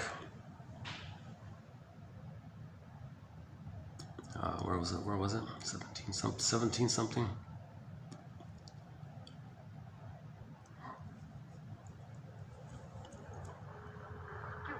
Okay, the couple's fighting and all that. Okay. I want to play a clip from a 50s TV show where the son clicks in his mind. His mother and father are both NPDers. They both have NPD. And it dawned on him, like it really flashed to him this moment. So the episode is about a separated couple. They have two sons, older, younger son. The father's a playboy, a womanizer, smoker, drinker, and all that, speeding and all that. And he was in the car with the youngest son, 10 years old. He crashed. He's okay, but the son is in critical condition, in a deep coma. And he's probably not going to make it. The doctors have to do a desperate, last-minute, desperate operation. And there might be like a 1% chance they might save him. The chances are very slim. So the poor kid is on the table in a deep coma like that. So this is the youngest son, right? So the older son, the older brother appears and is very concerned about it, talks to the doctor and wants to know what happened. And, you know, he's very sad himself, a guy named Joe. The father appears at the hospital. He said, so what's going on? Yeah, he might not make it. Do you want to go see him? No, I can't go see him. No. You don't want to see him? You don't want to see your own son? You caused the car accident and he's almost dead. You don't even want to go and take a look? Well, it's uncomfortable. I feel uncomfortable. So he's a selfish kind of guy. The mother comes in and do you want to? I don't want to see him. No, it's not my fault. I didn't cause that. And then the father and the mother are arguing amongst themselves, making it about them. She's complaining that he's selfish, and he's saying, "You got to be kidding me! You're so narcissistic yourself." And they're having this big argument, and they're completely ignoring the son who's about to be operated on. And the older brother Joe is like observing this, and it finally dawns on him. I can't believe it. They don't even care about the kids. They only care about themselves. These are extremely selfish, narcissistic, egocentric kind of parents like that. So here's a scene where he says to the parents, I get it. You're narcissists. Why don't you just leave? We don't need you, kind of thing. So it's a simple dialogue, but I thought it conveys the moment. I'm not going to show you the whole. Do you want to see the argument with the parents? It's a typical nasty argument between the father and the mother. So you got these. Okay, let's skip it. The father and the mother are having a very nasty argument. She's calling him names, and he's calling her names, and you're the worst this, and you're the evil this, and you're an evil that. And why did I marry you? And you're so selfish, and you've got no conscience, you've got no soul, and you got who you talking to? And they're going on in this kind of verbally violent way like that. And the son, Joe, is like freaking out here. What the hell? Shouldn't they put their problems aside and focus on the son? They're ignoring the son. They're ignoring the son. just like for the whole life. Just like for the whole life. These parents ignored the 2 kids. So what you see in the hospital is a snapshot of the whole life like that. That's what he's realizing. Okay, this is season 1, episode 6, episode entitled My Brother Joe. So let's do it this way.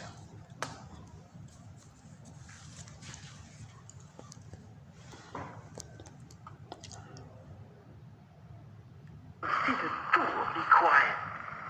Damn it, both of you, be quiet. You can't act decent, then get out. Leave right now. I'll look after Joe. Wait a minute, son. He's done without you for a long time. We both have. We don't need either one of you. As far as I'm concerned, I don't care if I ever see you again. You can walk out that door and be gone forever. We're not going to miss you. You're supposed to be our mother and father. I don't understand you. I don't know you. I never did know you. Same for Joe. You've been so busy fighting that we never had a chance to know you. Go on, leave right now. Take your fighting outside. Go out and fight on the sidewalk. Stanley, please don't. Please, nothing. I've heard it all my life. I've heard all I want to hear. Fighting, arguing, calling names. Can't you ever be nice? Can't you act like a mother and father are supposed to act? School.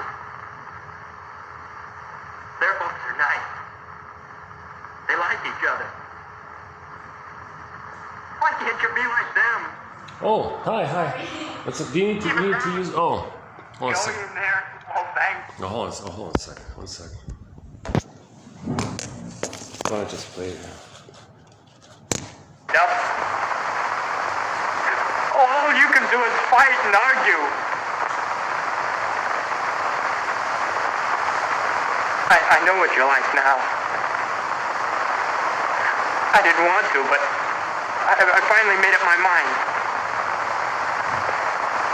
You don't care about Joe. You don't care about me. Well, that goes both ways. We don't care about either one of you. Go on, leave right now. You probably got things to do. Forget about me. Forget about Joe. And you can count on it. You can count on it for sure. We're going to forget about you. Once again, a most critical problem is met with the most critical decision. Yeah, that's where the son dies, pretty much. Okay. So the son doesn't make it. The son dies. All right. Possibility of a blood clot, however slight. Can't you try to be civil? That's the least you could do at a time like this. Get away from me. Hasn't changed a bit, have you? You're still the important one. Nobody matters, just you. Everything takes second place, even your own children. You've got your nerve. How can you even mention the children? Oh, you've done things to me before. I never dreamed you'd do a thing like this. Is out of your mind? Do you think I meant to hurt Joe? What difference does it make what you meant? You did it. It's on your conscience. Just mention a few things that should be on your conscience. That is, if you have such a thing as a conscience. You've got your nerve. You of all people. You cared nothing for me. You cared nothing for the boys. You're not even a bad father. You're no father at all. And I suppose you're the loving mother. The loving, devoted mother. Don't make me laugh. You fool. You stupid, conceited fool. Be quiet. Stanley, both of you, be quiet. You can't act decent, then get out. Leave right now. I'll look after Joe. Wait a minute, son. He's done without you for a long time. We both have.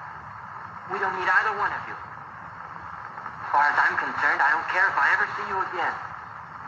You can walk out that door and be gone forever. We're not going to miss you. You're supposed to be our mother and father. I don't understand you. I don't know you. I never did know you. Same for Joe. He's been so busy fighting that we never had a chance to know you. Go on, leave right now. Take your fighting outside. Go out and fight on the sidewalk.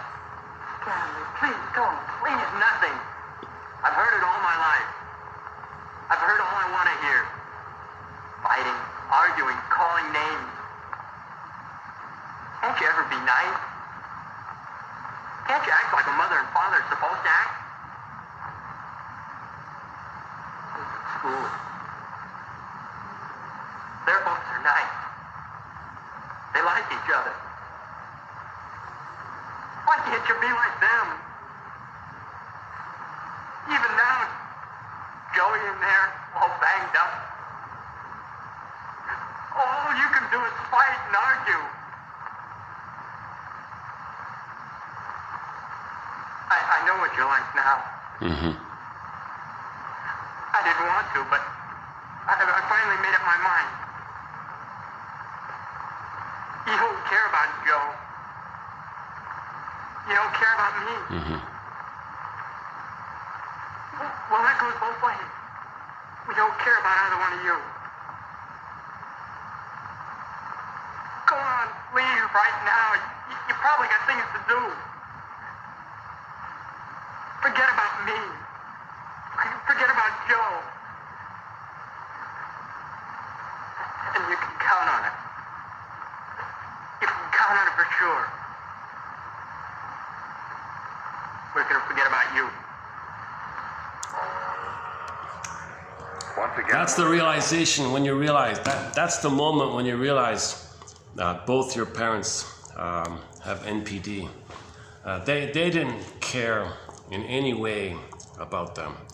They were just props. They used them, ignored them, never concerned, never talked to them. How are you? Nothing like that.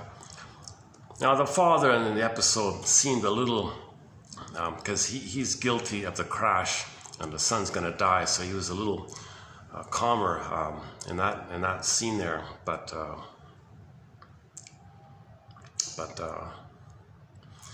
in the beginning was he didn't even want to see him. So that was right off the bat. You can tell there's a problem. Don't you want to see him? He's lying there like that, and you caused that. Don't you want to see? Don't you want to be around? Maybe you never know, right? Like maybe the poor 10-year-old, if the family's standing around holding hands, right? There might be like a love energy around. You never know. That might help the kid get through. That can make the difference, kind of thing. So they can't stand around in a circle holding hands and focusing their love for the kid. We're here for you, and that kind of. They couldn't do that, right? So the older brother's saying, "You nasty, toxic characters. I didn't want to believe it. I denied it. Now it's really clear. It's totally clear to me. So get that. Hit the road, Jack. Don't you come back. No more. Because you can't. People who have NPD, the narcissism, right? They have to identify they have it themselves and go through a 20-year journey to heal themselves. No child can correct it. In fact, the child's just feeding into the disease, so he's doing them a favor in a way. It sounds kind of cruel like that, but now they won't go into therapy. Those stubborn parents, they think they're kings and gods. Everything they do is right. Even the father creating an accident. I did nothing wrong, just a little accident. Just a harmless little accident. I did nothing wrong. He even kind of downplayed his side of it all. Now the mother was really a nasty type. I didn't play the whole clip. If you watch the whole episode, you're not gonna like the woman there. Again, season 1. Episode 6, and the narration here is a 10-year-old boy is in a coma after an auto accident, and a neurosurgeon and other specialists try to ascertain the extent of the damage in the boy's brain. Meanwhile, the child's family tries to deal with the possibility of their child not coming through the operation, and also with the guilt and anger they feel over the accident. That's it? Oh, okay.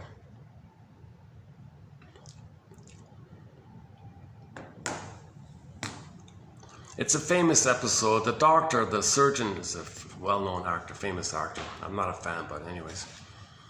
So that's the second episode we had, where the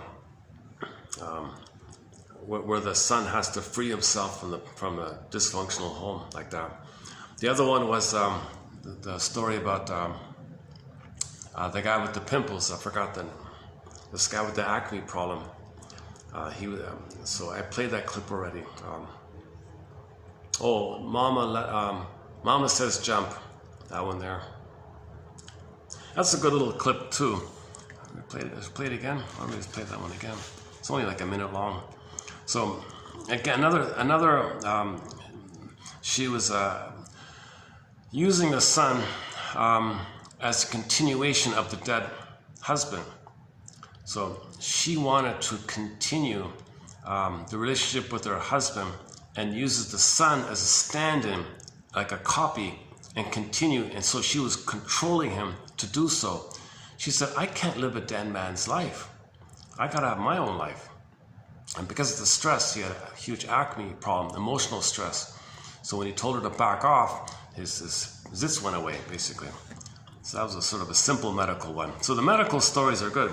It goes from zits to this neurosurgery one. My goodness sake. So dig it up here. What's that? YouTube. So the show's called. So Richard Boone's kind of like Rod Serling does the narration. You don't really see him too much. Okay, medic. Hold on a sec. Medic. Oh, Mama said. Okay, here it is. Mama says jump. Okay, so here's the episode. There's Richard Boone, the narrator.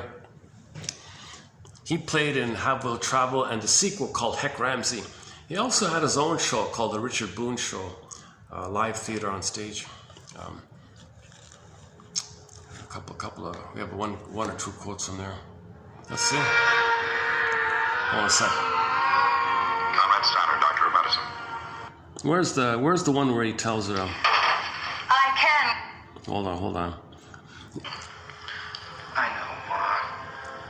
I know you will win. I just know you'll come through.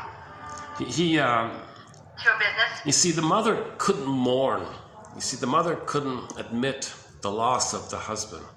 So there's the teenage son, and she just automatically plucked him into the role of him and tried to warp him and to fit him and to continue what the husband was. He felt a lot of pressure by this and broke out in zits because of it. So he failed at the sports match, and then she was shouting at him violently like this. So finally he realized, like the other clip, oh my God, you mothers are crazy. I better bring. Stick to it. I do. But Okay, I don't remember the cueing here. Hold on a second. Give me a sec. That's the end of young Ray Dixon as far as this track meet is concerned. Yeah, so the son now, she's throwing a fit because the son, she expected the son to win. The son was going to go to the Olympics. The son was supposed to go to the Olympics. The son, if he won that thing, he would have gone on to the next step toward the Olympics, and that's what the father was trying to do and all that. So he under the stress of it all, he failed. So he saw her freak out.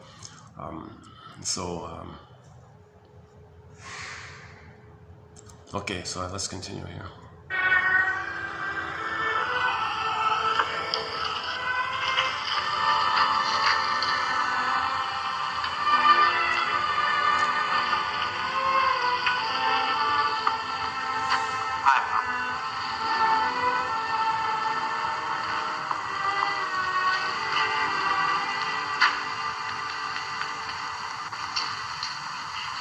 After all I've done. Guilt. Charlie, Guilt. Ben, Tim Kaine, George Myers. Your father's name. I'm sorry, Mom. Sorry. I should have known there was only one Ray Dixon. I tried my best, Mom. 6'4", There's a girls' school over in Fairview. You'd be great over there. 6'4". You let down all of your friends, Dix. You let down all of the people that were counting on you. I don't know about you, Dix, but I'm not going to lose my friends. They mean too much to me. Inch by inch, we're going to start over. Do you understand? And this time, boy, you'll really work. I'll try to explain to Charlie. I'll tell him some lie, like you had a stomachache or something. You even got me lying now. And there's a big meet in September, and I'll get Charlie to wangle an invitation. This time, so help me, you'll deliver. Who for, Ma? For your friends, that's who for, and the people that have faith in you, Dix. Ma, when I came back tonight at the airport, you know how many friends were out there to meet me? Only one, Dr. Steiner. You're not going to listen to Steiner shoot his mouth off about pimples anymore. Do you hear? No more. You're going to make up for that disgrace up at Colby. I never hurt you, Ma. You hurt me plenty this afternoon, Dix. This afternoon, you hurt a lot of people. Let me live my own life, Ma. You've got your life. You live it the way you like. That's up to you. But don't live my life for me. Dad must have been great. But I can't live a dead man's life.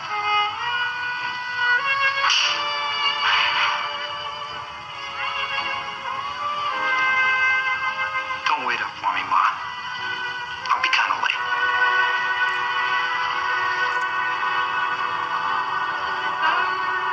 Goodbye. Bye-bye.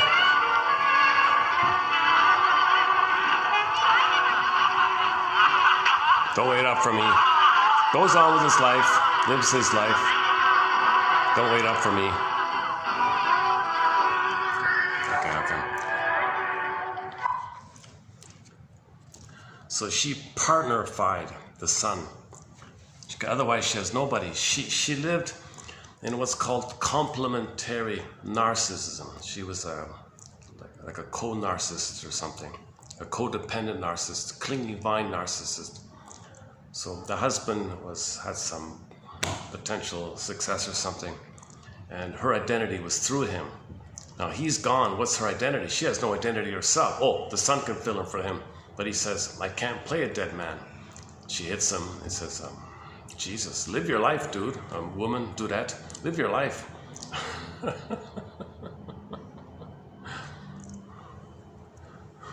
do that. Okay. You know those. Just leave it there for today. Yeah, I guess I should just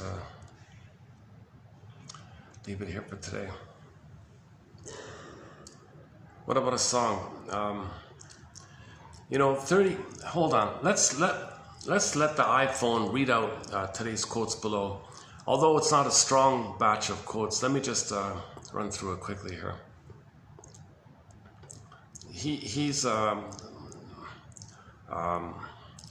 This author was a little bit part of the whole 60s humanistic Gestalt kind of a counselor kind of area. So I just wanted to include at least one page of quotes from him. I'm not a fan of, I won't pick up on his work, but anyways, let's zip through this here. Psychotherapy, reports from the human frontier. Frontier. That region which divides the known from the unknown. Transference. The client's unconscious attempt to re-establish an earlier, symbiotic relationship with a person important in his life. By symbiosis I refer to a collaborative way of being in the world. In the transference, the client tries to recreate a collaboration such as he had in the past with some important person. A patterned way of being in the world that involved a significant other and that is reactivated in the client's relation to the therapist. The client displays his being in the world in his way of relating to the therapist. The client, who needs to forestall this display of his inner life, has a major therapeutic resistance which must be dealt with if any genuine therapeutic product is to be obtained.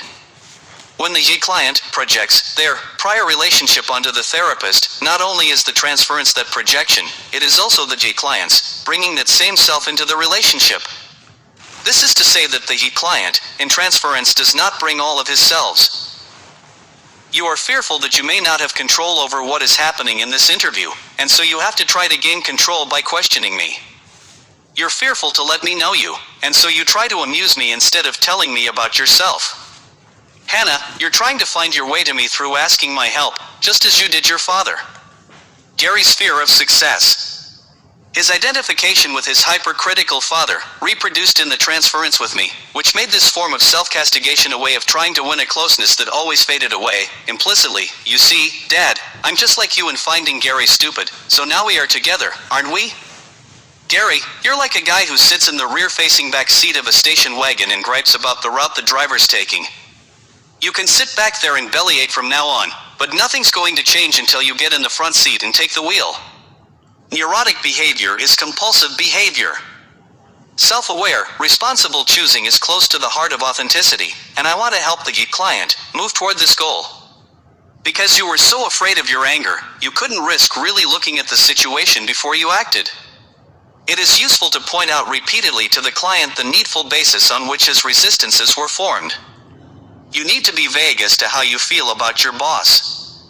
You'd rather fight now than risk getting anywhere. The therapist who tries to give the client reassurance when that client is confronting the existential crisis gives evidence that he, the therapist, does not appreciate the significance of what is happening. The difficulty with giving reassurance is not the inappropriateness of trying to ease the client's feelings, but the violation of the very meaning of the existential crisis. Any reassurance from the therapist can only be a denial of the authentic choice confrontation the client experiences. This experience of the existential crisis is irrevocably one which must be faced ultimately in the loneliness of one's own being. No other can join me in weighing my whole life's pattern against an unknown but different way of being. None can lighten my acceptance of my pain of tragedy and grief for the past. Therapists who attempt to bring their own support to the client in this moment are acting on a counter-transference impulse and are serving their own resistances, not the client's needs. More valuable than almost anything else the therapist can provide for his client in the existential crisis is his own being genuinely present himself. This means a kind of rigorous self-awareness, which seeks out the counter-transference promptings that might introduce contaminants, which recognizes the emphatic sharing of dread, and which preserves for the client his right of choice. It means a kind of concern which respects the individuality and dignity of the client, and makes of that individuality an ultimate value guiding all other functioning of the therapist. Clients who successfully confront the existential crisis, make their choice, and emerge in a more creative way of living invariably report that they were sustained in some measure by just the awareness that the therapist was there and that the client mattered to the therapist.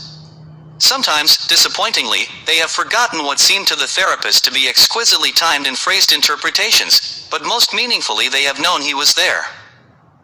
We must recognize that our society is heavily encumbered with influences that work against human authenticities as well as with those influences that may facilitate genuineness. For these reasons, it is frequently appropriate when a person has had a successful analytic course to make available to him further help in the process of actualizing his being. J. Gentle TQ 3081. If it weren't copyrighted, I'd play the Partridge Family song from that reaction formation episode. The guy was obsessed with the girl, he was afraid, anger, so he hated her. So that's a reaction formation. The hate is the cry for the love, but he's afraid of the love. The fear led to tension, the fear built up, led to the anger. But the anger comes from the love line. It's the same line that just twists around in anger, sometimes known as reaction formation. Sitcoms commonly show this phenomena. Sometimes the girl says she hates the guy and throws things, but really she likes him, but she's afraid he'll reject her. So it's flipped like that. Not all the time. So it's hard to know when reaction formation is taking place.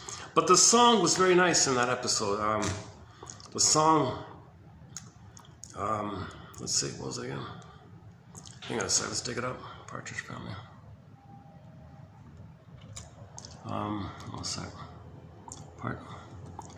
Partridge. When we played the one about the gaslighting one, the song was Just a Little Bit of You. That's a good one. And another good one is, every part of you. Every part of you, a good one. I tried to play the copyright, it got trimmed out. I woke up in love, that's also copyrighted. So this one is also, no doubt, copyrighted, Partridge Family. What's it called again?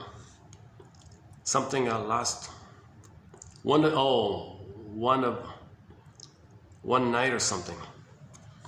Hold on a sec, where is it? Partridge Family. Let's look for the greatest, wait a sec. Partridge, what was that episode called again? Oh, for Pete's sakes. Last night. Hold on a sec.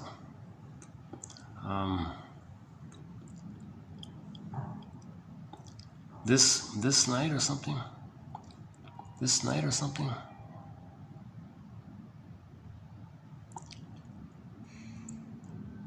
Oh, it's one of those nights. Is that it? It's one of those nights. A very good song, yeah. It's gonna be copyrighted. No, that's it there, yeah. So, okay, I'll play it for myself, but it's gonna be trimmed out. It's called It's One of Those Nights, Yes Love. 3-minute song here. Very, very nice song, really one of their best songs, I think. No, it's gonna be, I'll forget, don't bother. Okay, let's just pretend that we're closing up with this song here called It's One of Those Nights, Yes Love, by the Partridge Family. That's from the album, and it's from the episode. Well, that's a clip from the episode.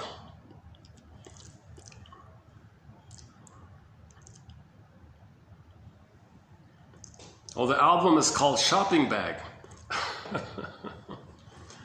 Okay, this is going to be trimmed out. Maybe give it a try anyways. Okay, I'm assuming it'll be trimmed out, so I'll just say see you in the next video. May the psychoanalytic force be with you. May the psychoanalytic force be with you. See you next time here.